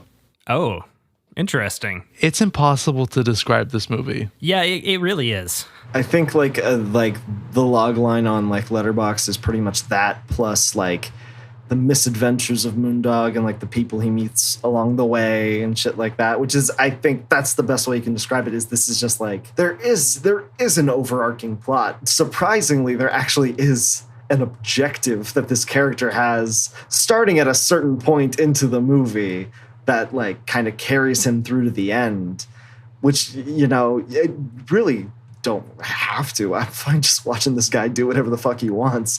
But like, then it's just about watching him interact with these different people. And like, that's the thing. This is a movie that I don't blame anyone for not liking. One of my good friends and roommates does not like this movie at all. I think we tried showing him like that summer, either 2019 or maybe it was 2020 the next year. We tried showing it to him. We were like, you're going to love this Matthew McConaughey stoner movie, because my roommate is also a stoner. And like, and we're just like, this is perfect. You're going to love it. We finished the movie. He's like, that's the worst shit I've ever seen. I saw his review and I was like, whoa, very, very split. I think only 3 people I know have watched this. Yeah, no, So- it's because I think, you know, many people after seeing this was like, what do we make of this? What is this? What are Yeah. we doing here? That's kind of how I felt too, not to spoil it, but I was kind of like, what happened? Like, I don't know how to feel about it other than I was like, that's a wild trip. I mean, I feel like that's a lot of Harmony Korine's films. It's interesting how much this fits into his canon, his filmography. I want to throw out the credits because I feel like that is important. The film is, of course, written and directed by Harmony Korine. It's produced by Charles-Marie Antonios, apologies if I'm mispronouncing that, Murad Belkadar, Steve Golan, John Lesher, and Nicholas Lermite. Apologies again, I have no idea how to pronounce half of these names. The cinematography is by Benoit Deby. It's edited by Douglas Chris. The music is by John Debney. It's distributed by Neon, and it is rated R. And of course, it stars Matthew McConaughey, Snoop Dogg, Isla Fisher, Jimmy Buffett, Zac Efron, and Martin Lawrence. And I will be bringing Jimmy Buffett up for sure when I'm talking about my thoughts about this film, because I have a connection to him, kind of. Not a direct, but like I know of him from somewhere else. Margaritaville? Yes, but also you were we'll get wasting there, away don't down worry. there, if I recall. I'm pretty sure you were. Yeah, we were sitting there together. At Universal Studios. Yeah, exactly. He was there. But I feel like it's kind of important to talk about Harmony Korine before we talk about the film.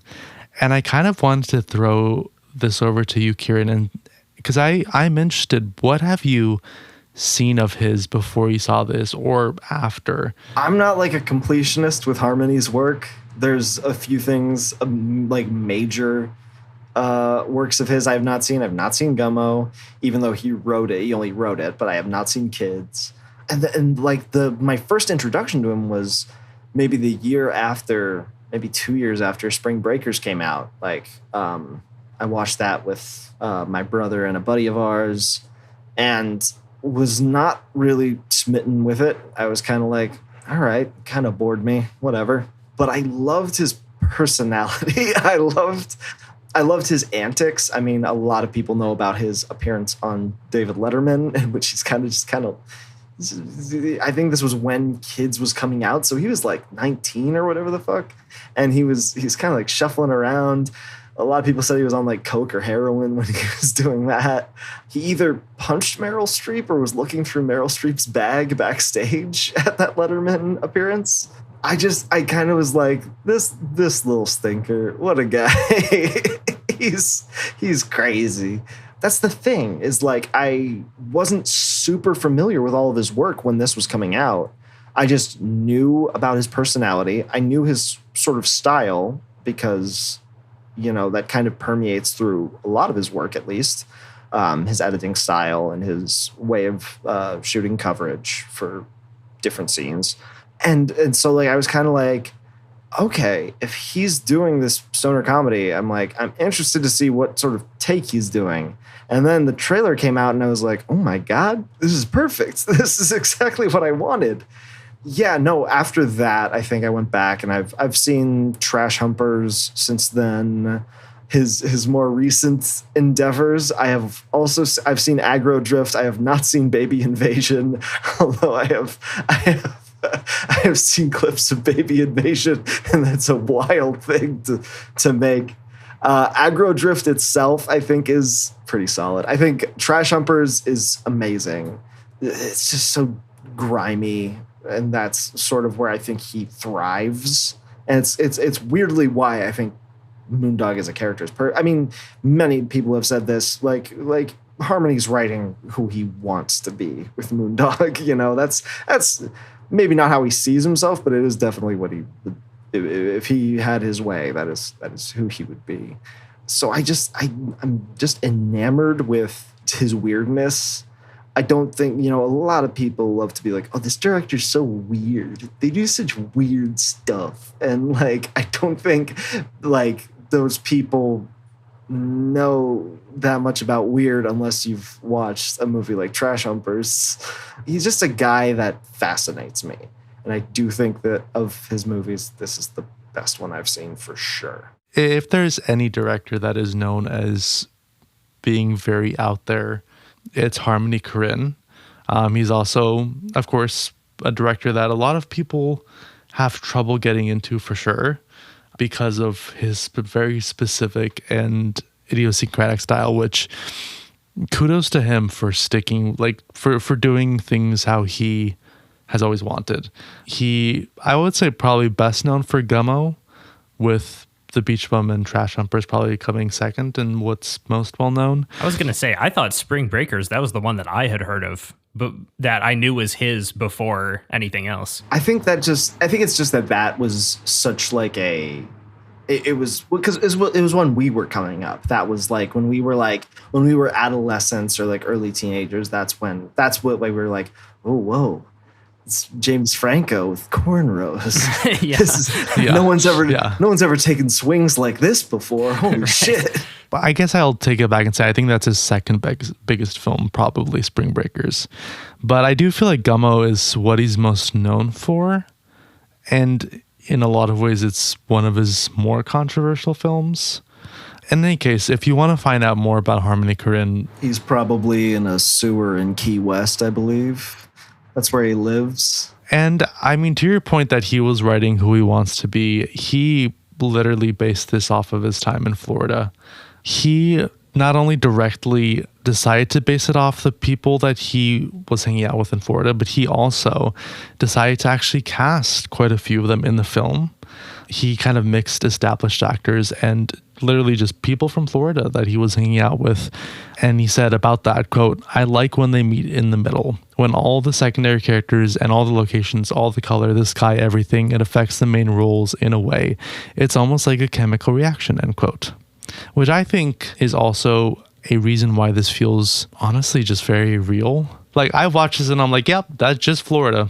It's this strange blend of, and I'm sure I'll say this more, but just like, it's a fantasy film. Like we are living in Moondog's fantasy world. Yeah. And yet at the same time, like you can say what you want about Harmony Korine. He's a smart filmmaker. And he's at least someone who sees the people that are usually discarded by society as more than the stereotypes that we might think.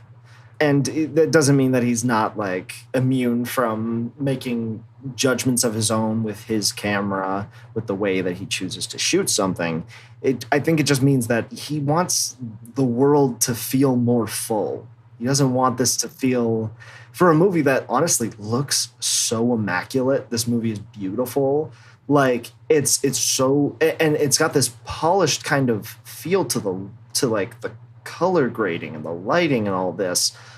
And despite that, it kind of feels like we are like with the personnel that we're seeing on screen, we're more on Earth here. I think it's interesting you said fantasy, because I felt like this movie also felt like guerrilla filmmaking almost, where it's like we're just going to a place and shooting what we see and like stuff is going to happen. But it is also like insane.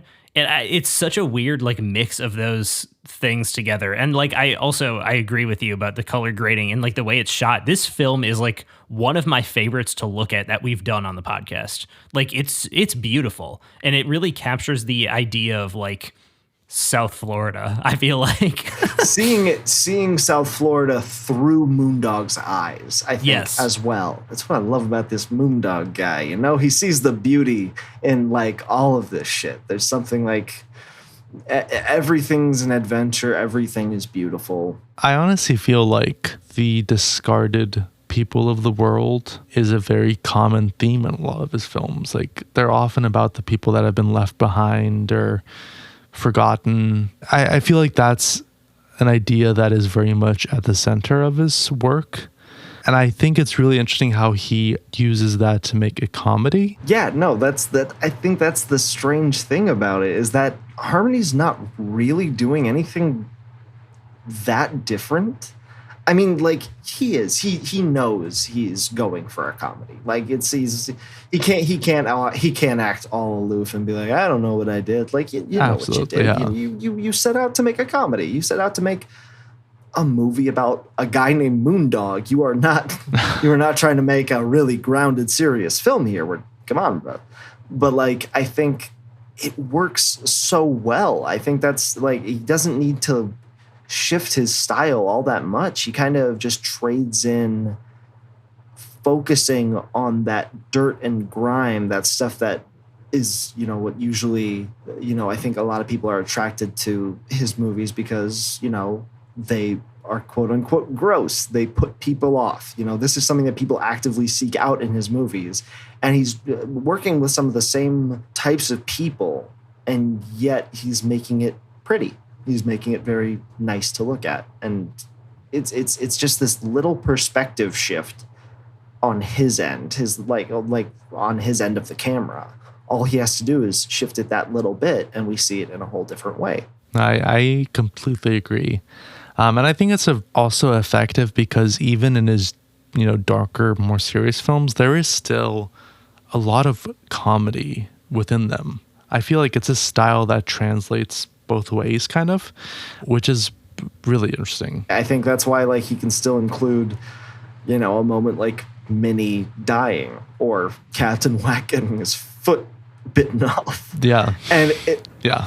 I mean, I don't know about you guys, but even though it struck me the first time that I saw this movie, the longer the movie sat with me as it goes on from those moments, like even just in the theater watching it that first time, the more it just kind of felt like, yeah, that still like belongs in this world. You know, that not everything is bound to be like flying along the clouds here. You know, some bad shit is bound to happen. I think it was also interesting because you have those moments that are like, you know, not good. And then you just kind of see his reaction to it. And his reaction really isn't like anything out of the ordinary. It's like, you know, he's just going to continue going on. And I feel like that's kind of the purpose of almost the story too of the movie, is it's just like stuff is just going to keep happening, and we're just going to keep moving on. And I thought that was very interesting too. The most important piece of background on this film is one day Harmony Korine looks at a panini press and just goes, what if I put that on Zach's face? Yep, exactly. I thought that's what it looked like. That's crazy. It's literally just a panini press beard. I remember seeing photos of of Zac Efron when those photos first started coming out. I was like, first of all, Zach, you are making absolutely all the right choices with your career, my friend, and I'm so happy for you. And B, like, God bless. God bless. He's so funny in this movie. It's insane. I was watching it last night, and I think it's always one of the biggest laughs. The two moments where he's just like, Jesus already paid for all our sins. There's that moment. Yeah. And then he fucking smashes a guy's head with a bottle. And it's just like, Christ was even a sinner, so we clean. It's perfect shit. He's, I think, one of the people that knows what movie he's in the most. Oh, absolutely. 100%. He knows exactly how to play it. But I did want to ask before I moved on if you had anything you wanted to add about the production or anything like that. They say this a lot, like on Wikipedia or certain interviews. They just say that like the cast was like heavily involved in the creative process of their own characters. You know, so like Snoop Dogg was originally supposed to play Snoop Dogg, but he was like, he called Harmony. He's like, I still want to be a rapper, famous rapper. But what if my name was Lounge, short for lingerie? And like, it's like, yeah, perfect. Harmony like seemed so open to like both ideas from the cast and also just improvisation is so clear. You can even like see moments where like Moondog is about to hug Flick, Zac Efron's character, to say goodbye to him. I think one of them flubs their line and they just keep going with it. Like, it's so like, there's just like little moments like that where you see like the imperfections of it that just make it more perfect to me. One of my favorite moments, which is something that I only really know because of my deep dives into Matthew McConaughey as just an actor and just watching endless interviews with him, even like long before this movie came out, is he does that D.H. Lawrence poem for Snoop Dogg's character. He was like, I plagiarized that in my 7th grade poetry contest and I won that motherfucker.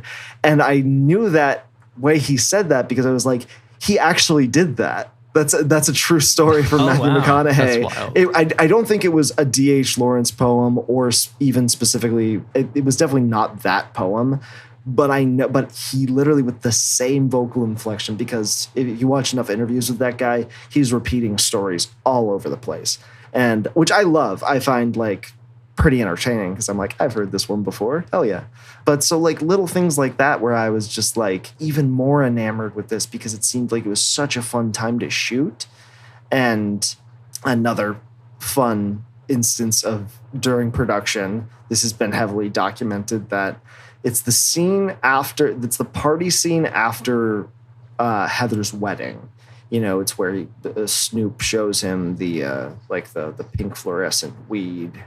And during production of that scene, like they're filming it, McConaughey's smoking the prop weed, and then Snoop just comes over to him and he's like, "Hey, Moondog, that's not prop weed, that's Snoop weed." And then he had actually switched out McConaughey's prop weed for his own weed. So McConaughey was just stoned for the next 9 hours of shooting, which I find so funny. And if you watch that scene back, you can see that McConaughey is just like blasted out of his mind, which is just the best. It's so great. Those are really like the only moments that I know of from filming. But again, it just seemed like it was a blast. Like everyone was having a great time. And those are some of my favorite movies where you can just tell that everyone making this piece is enjoying themselves, having fun. The reason any of us that are artists want to do the things that we do, that brings me joy. With that, the film came out March 29th, 2019. I don't know why it took so long, but I mean, I feel like it happens with smaller films, especially quirky films like this. And it made $4.6 million on a budget of $5 million. And it did receive mixed reviews from critics.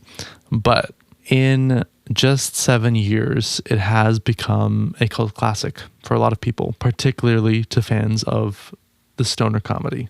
Which leads me to the question, is this your favorite stoner comedy out of all the stoner comedies that you've seen, Kieran? Yeah, I'd say so. The only reason I wouldn't say Dazed and Confused is because I think that movie kind of transcends the stoner comedy and the coming of age genre and just kind of exists as, I feel like Linklater has kind of made his own genre out of aimless, plotless movies about people coming of age. I think it's purely in the Linklater genre of coming of age movies. Yeah, it's still a fucking great stoner comedy, and like the fact that I discovered that movie when like I had just first started smoking weed, I cannot tell you how many times I watched that movie over my 4 years of high school. It was insane. Similar to The Beach Bum, like this and Dazed and Confused are both movies where you can just throw this on and it almost acts as vignettes that are just like happening. It's pure atmosphere, and it's like that's one of the things I love so much about it. But the fact that this is so specifically a stoner comedy, I once referred to this as an ode to those who have too much fun. Just it's exactly what it is.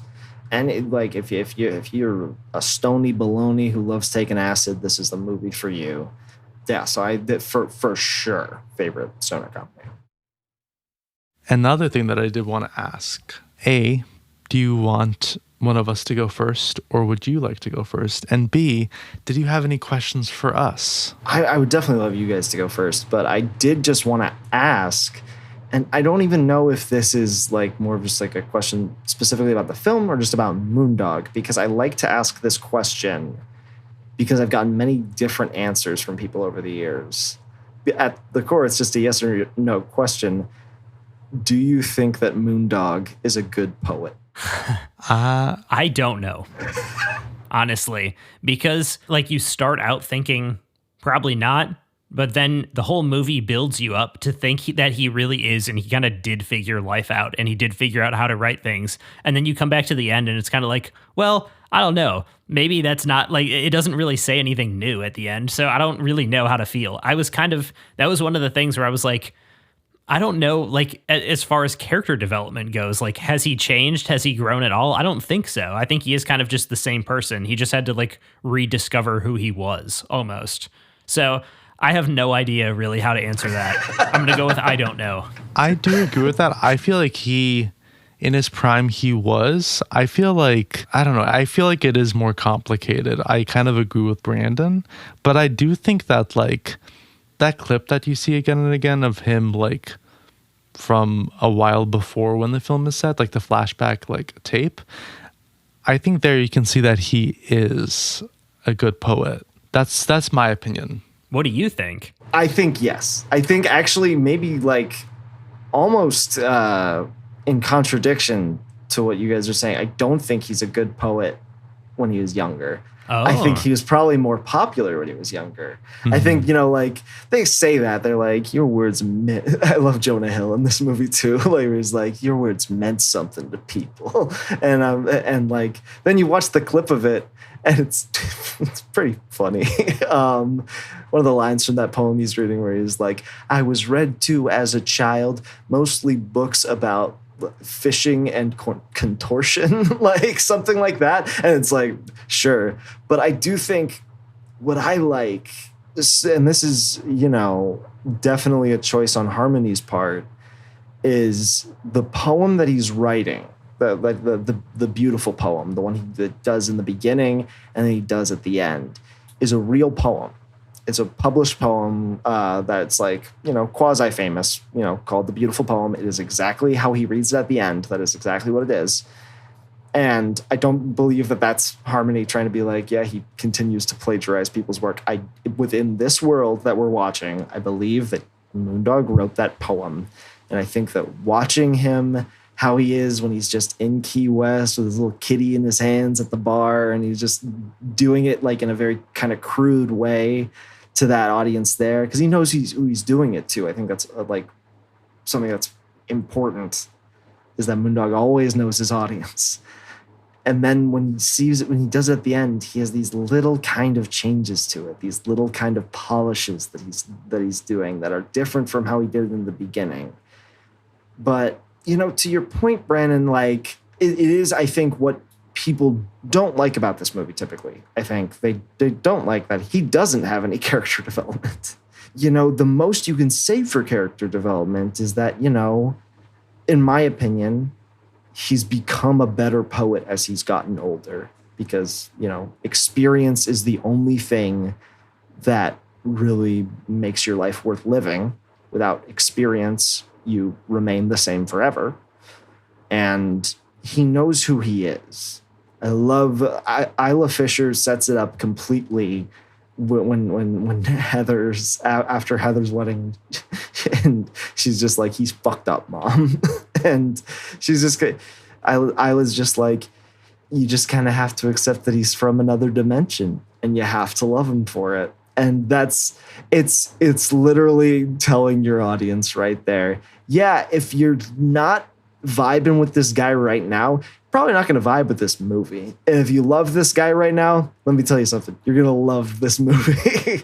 Like, I do want to say another thing on your point about poetry is I don't know if he's a good poet. I think he becomes more honest as well. Like he knows I agree with that. who he is, and that's reflected more in his work then, I think. I knew that there wasn't going to be any real character development with Moondog, and I didn't like really care. In a certain sense, whether or not he's a good poet, immaterial to the movie. Yes, like, yeah.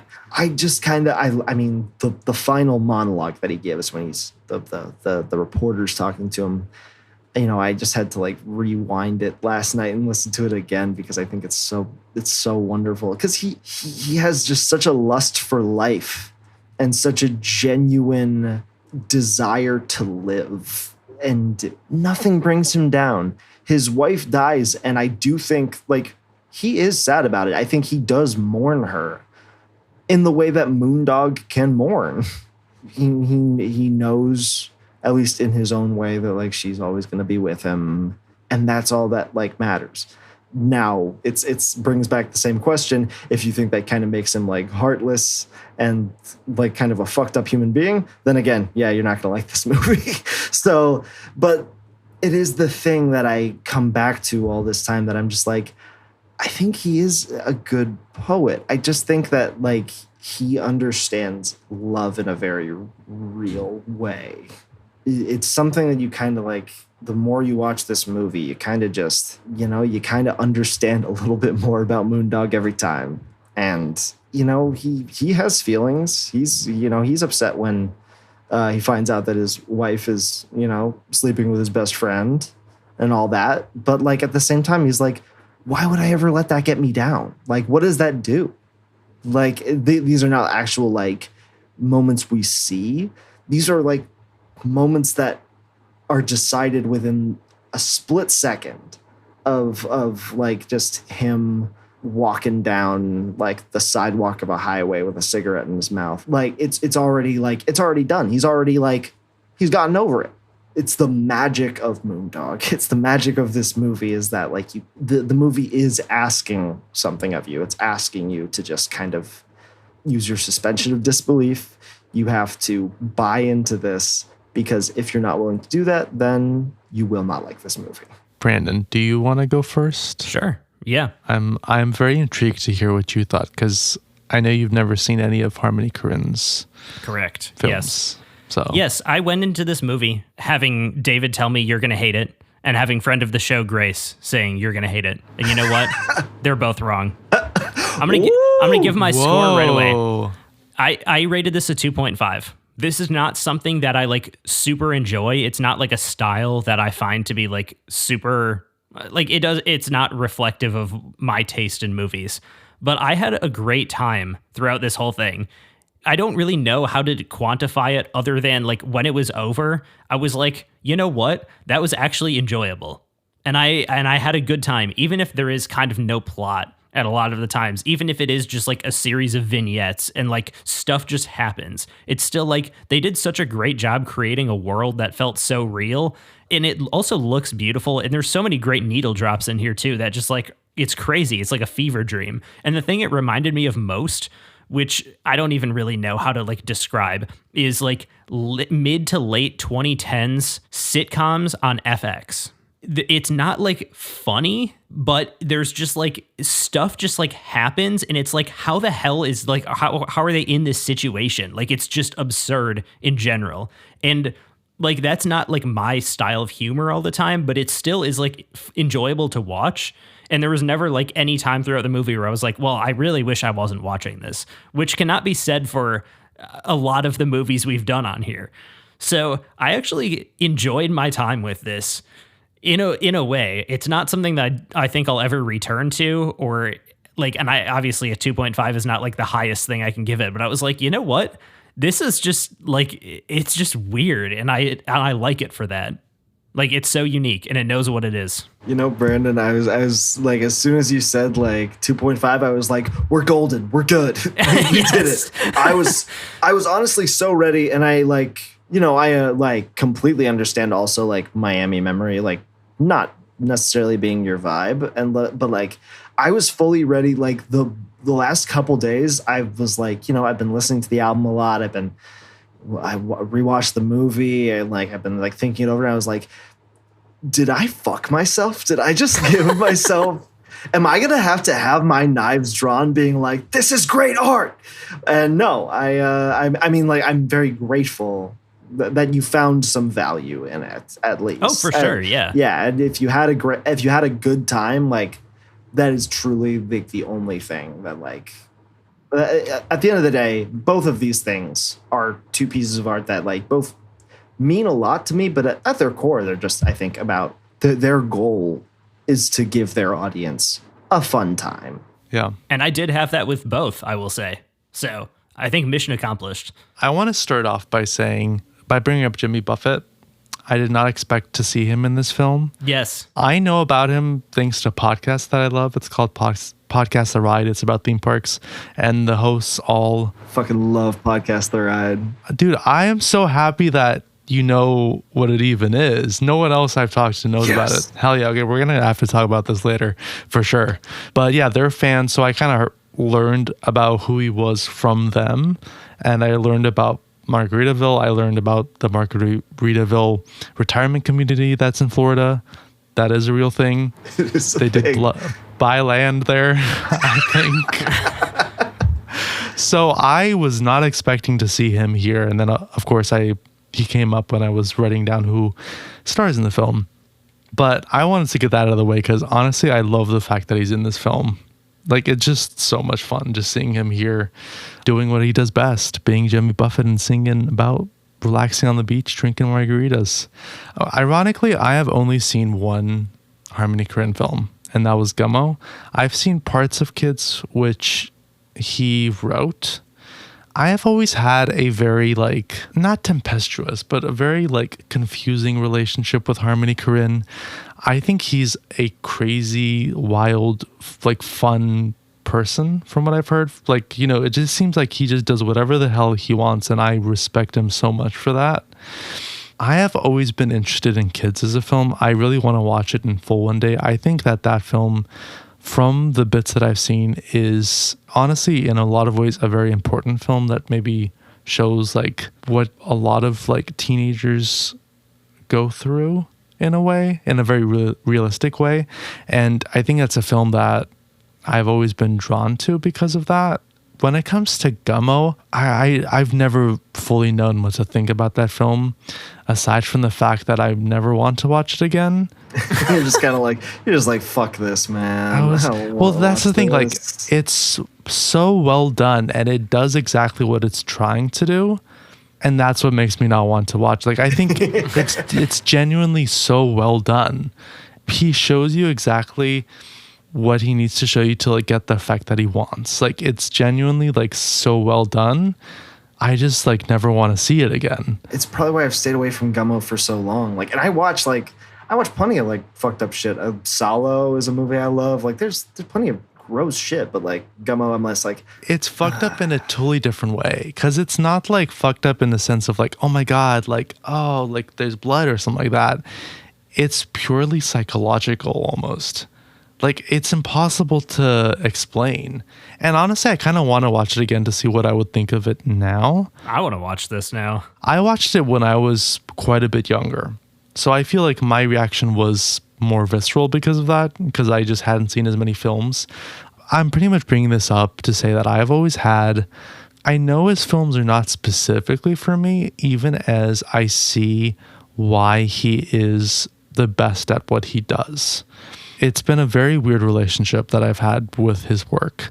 So going into this, I was like, I probably will not like this, but I was very intrigued going into this as a stoner comedy. And I liked it more than I thought I was going to like it. And I think it's partially because there are so many moments in this film that just work so well. I feel like you could take scenes from this film, cut them out, and they would be excellent short films. The entire like rehab scene or like sequence that could just be its own short. Then the entire like being on a boat going out, on the dolphin tours, like that's a whole nother short film on its own. Like there are so many moments like that I think generally do work so well. And I think that, going into this, I was wondering if there was going to be a sense of purpose, and there certainly is. The purpose is Matthew McConaughey's character not wanting to do anything, like just wanting to, he's constantly striving to do that as other stuff gets in the way. So in a lot of ways, this film did surprise me, and in a lot of ways, it worked better for me much more than I thought it was going to work. It was, the comedy worked for me more than I thought it would. And Matthew McConaughey, I mean, I knew he was going to be good in this. Like, I think this is one of his best performances because he just brings it his all. And I agree. I feel like in a lot of ways, this is the peak of his career, which is kind of wild. But I agree with you that like he was building up towards this film, because I feel like he completely loses himself in who Moondog is. The film is a 2.5 ultimately. Oh, wow. Which doesn't mean that I particularly like it, but I was fully expecting this to be like a 1. Damn. So like it worked much better for me than I thought it would. And ultimately I think it is a film that I won't return to, but it surprised me with how many moments there were that did work for me, even if it didn't particularly work as a whole. And honestly, I still don't really know what to think about it. Like I am still kind of lost, which is like his style in a way. Like I feel like I could watch it another 10 times and still not know what to think. And I think that's kind of the beauty of his work. I'm kind of glad you guys both had the experience with it that you did, just because, it's not for a movie that's about just Matthew McConaughey being like a fun stoner going around. It is weirdly more challenging than it should be. Like once you dig into it, I just like, it's a movie that, as I've said, with both of these pieces, hit me at the exact right time. And it just felt like everything I wanted out of a movie at this point in my life. I was just like, I just had so much fun watching it. I wanted to be Moondog so bad. I just wanted to like fuck around in Key West and smoke weed and like hang out with cats, like that. I think that's just such a perfect like opening sequence, because at the end of the day, the movie opens with Moondog stumbling around and making a new friend, and I think that's exactly what the whole movie is. It just I think it's the absolute perfect usage of Harmony's editing style. The way that he'll shoot the way he shoots coverage for pretty much all of his scenes is he'll do the same scene in like 5 different locations and then just splice it all together as like one fluid scene. It's really cool. It's disorienting as hell.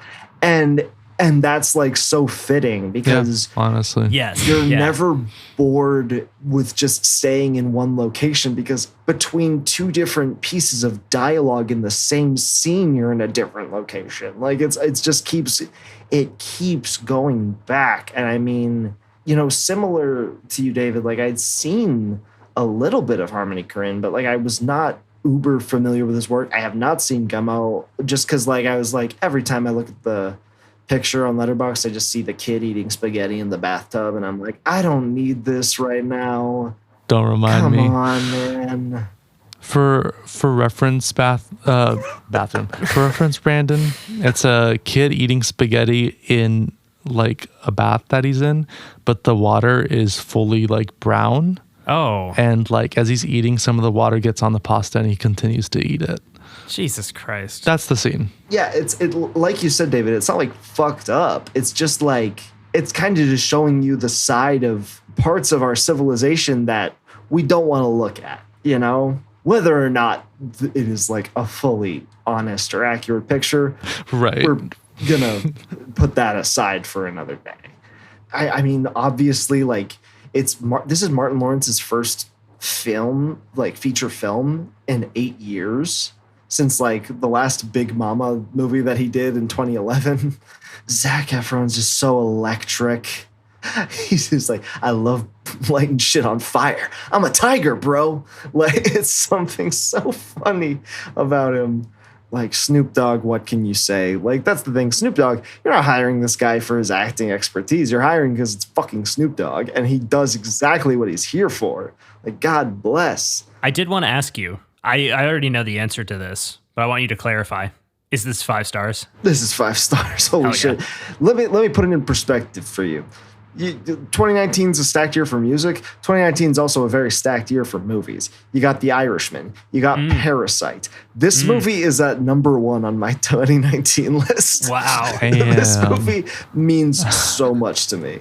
Like, because it's truly like, I've always been in love with, ever since watching Dazed and Confused, just the way of like the magic of making an aimless movie.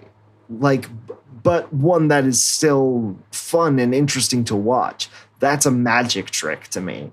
Like I said, the Isla Fisher quote where she's like, you kind of just have to accept he's from another dimension. And like, as soon as, because that's in the trailer, I think the first trailer even. And I was like, I got it. I know what I'm going in for. So it's like Harmony, like saying directly to the audience, you're like, from here on out, whether you like it or not, you're going to understand everyone in this fantasy world loves Moondog.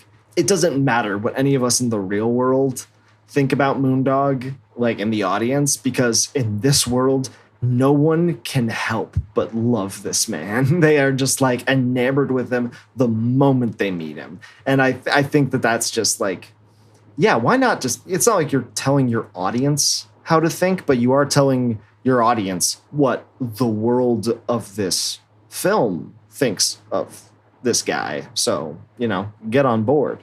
Speaking of get on board, I mean, the man's got a boat that's named Well Hung. It's so amazing. I mean, the first montage, and it's like a pirate looks at 40 by Buffett is playing, and you know, you see the shit on the boat. You know, he's just got 2 women on either arm. There's like some old dude in a little hammock playing an electric guitar. Like he's playing the bongos with the snake, and all the while he's just writing his poetry. You're like, this man's a magician. This man's figured it out. He knows this is what life is all about.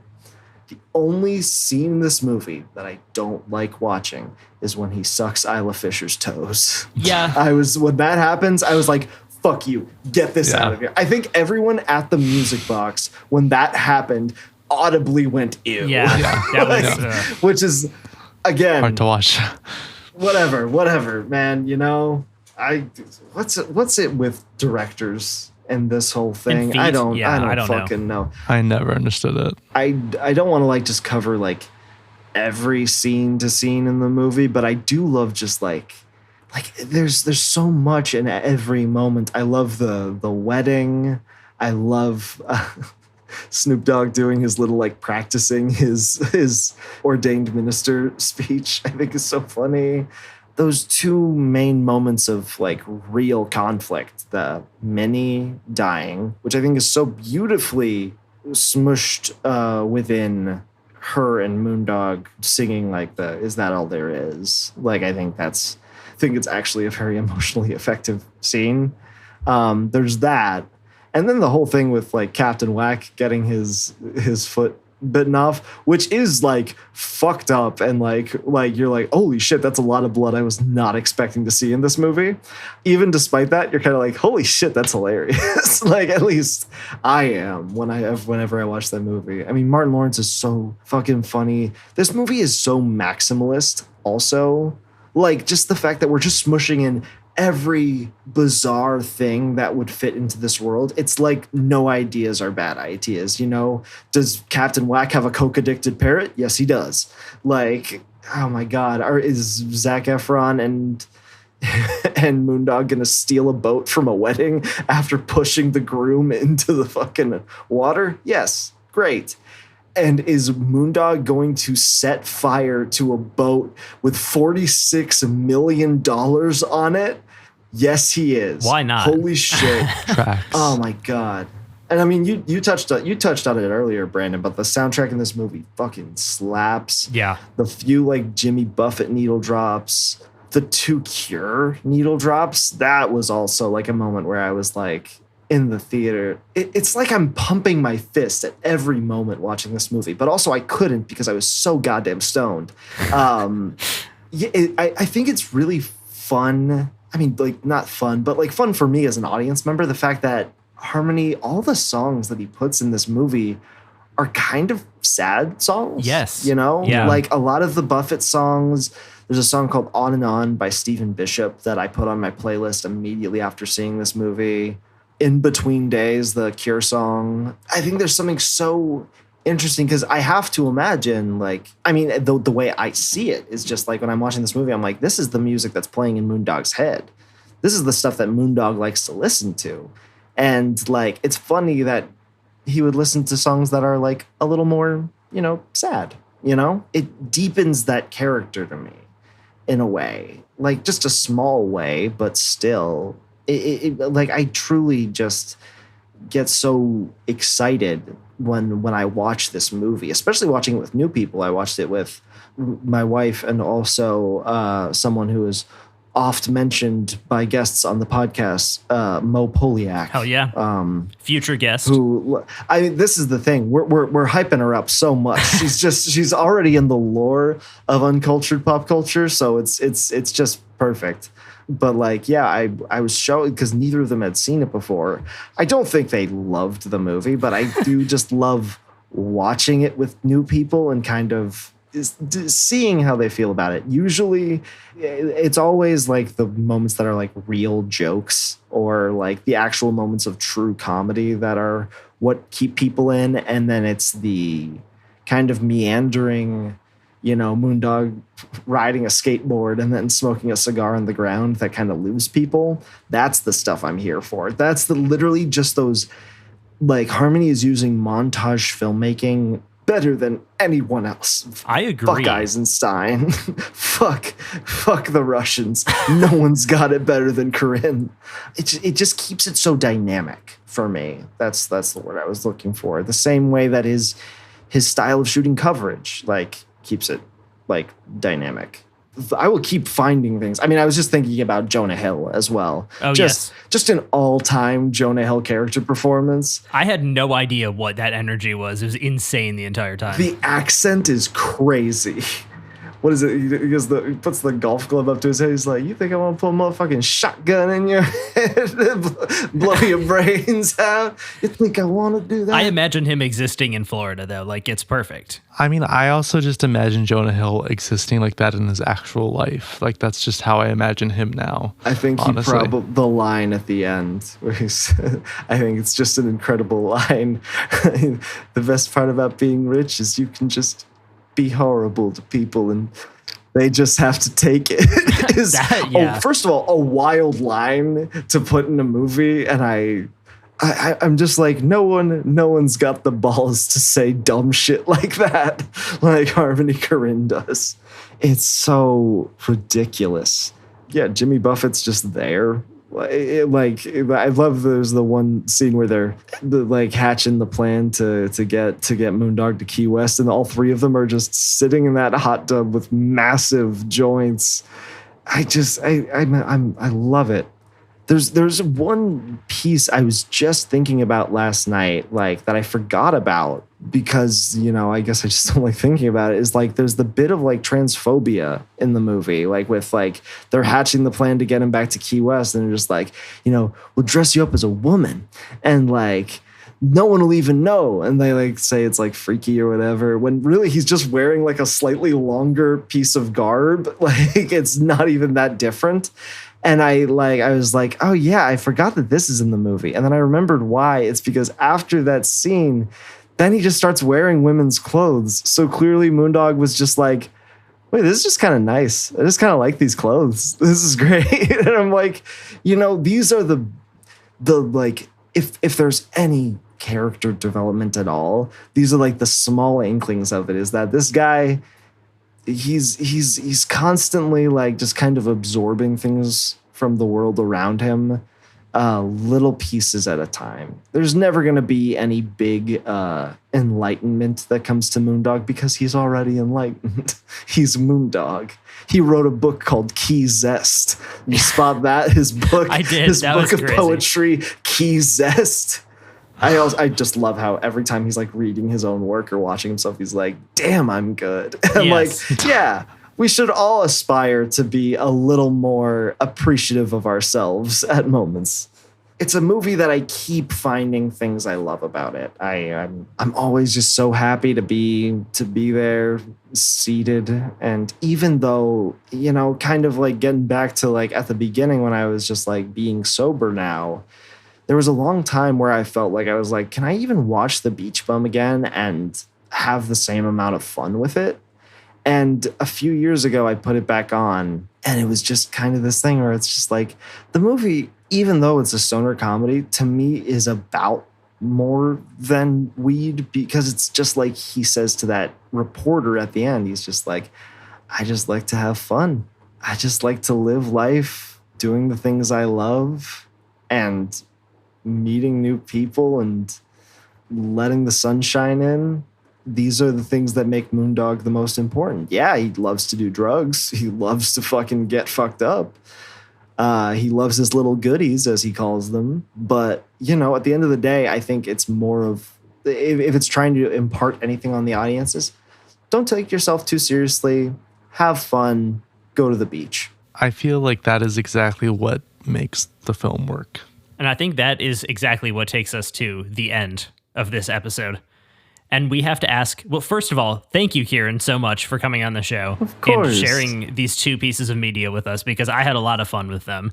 Same here. And thank so you for glad. bringing two pieces of media that surprised both of us Yes. in many different ways, because I feel like that's the best experience, honestly. Yeah, I think even though I was getting worried that I was like gonna have to like really defend these two pieces, I guess I didn't really feel the need to, just because, even if they're things that you found that aren't necessarily your thing, I hope that like you gained something on it, either like a better understanding of things you like, or maybe like showed you something that you don't like, or just enriched you in any little way. I think like I was like, For sure. oh yeah, Absolutely. I don't gotta be worried. It's just art at the end of the day, art and entertainment.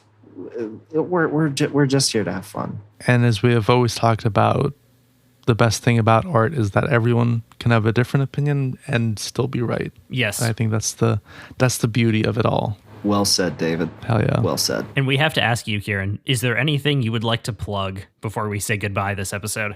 God, I got nothing to plug at the moment. If this was a year ago, I would have said go see Hurricane Party at the Edinburgh Fringe Festival for all Yes. your Scottish listeners, True. because we know we got so many of them. No, I Your guess Letterboxd? just, yeah, follow me on Letterboxd, Tuomey, Ktuomey. I don't know, hire me, put me in all your movies, do it Exactly. now. I second this. I third this. And I'm just so grateful that you guys welcomed me onto the pod. I hope that I can be back again. Oh, absolutely. This has just been so much Oh, fun. 100%. So that takes us to the end of the episode, which means that you should be following us on Letterboxd and Rate Your Music if you want to see our ratings. And that is, of course, in our link tree, which is in the description of this episode, and also on our Instagram, which is where we announce what every episode is going to be a week before it comes out. So you can figure out what we are watching and listening to for next week. And spoiler alert, it's going to be pretty good. There are a few very easy ways to support the show. A, you can tell your family, your friends, your enemies. You can go and tell all your friends in Florida about this. B, you can leave a review You can even share our Instagram. You can share posts, put it on your stories. That's a great way of supporting. And lastly, you can reach out and tell us how we have affected you personally, whether it's a good or a bad way. We love hearing back from you, even though we've never heard back from any of you guys yet. And if you want to do that, you can reach out to us by writing us an email at upzpod@gmail.com. And is there anything else that we need to tell them, Brandon? I don't think so. I think the most important thing is finding out what we are watching and listening to next week. So go do that right now. And in the meantime, we will see you next week. Bye. See ya.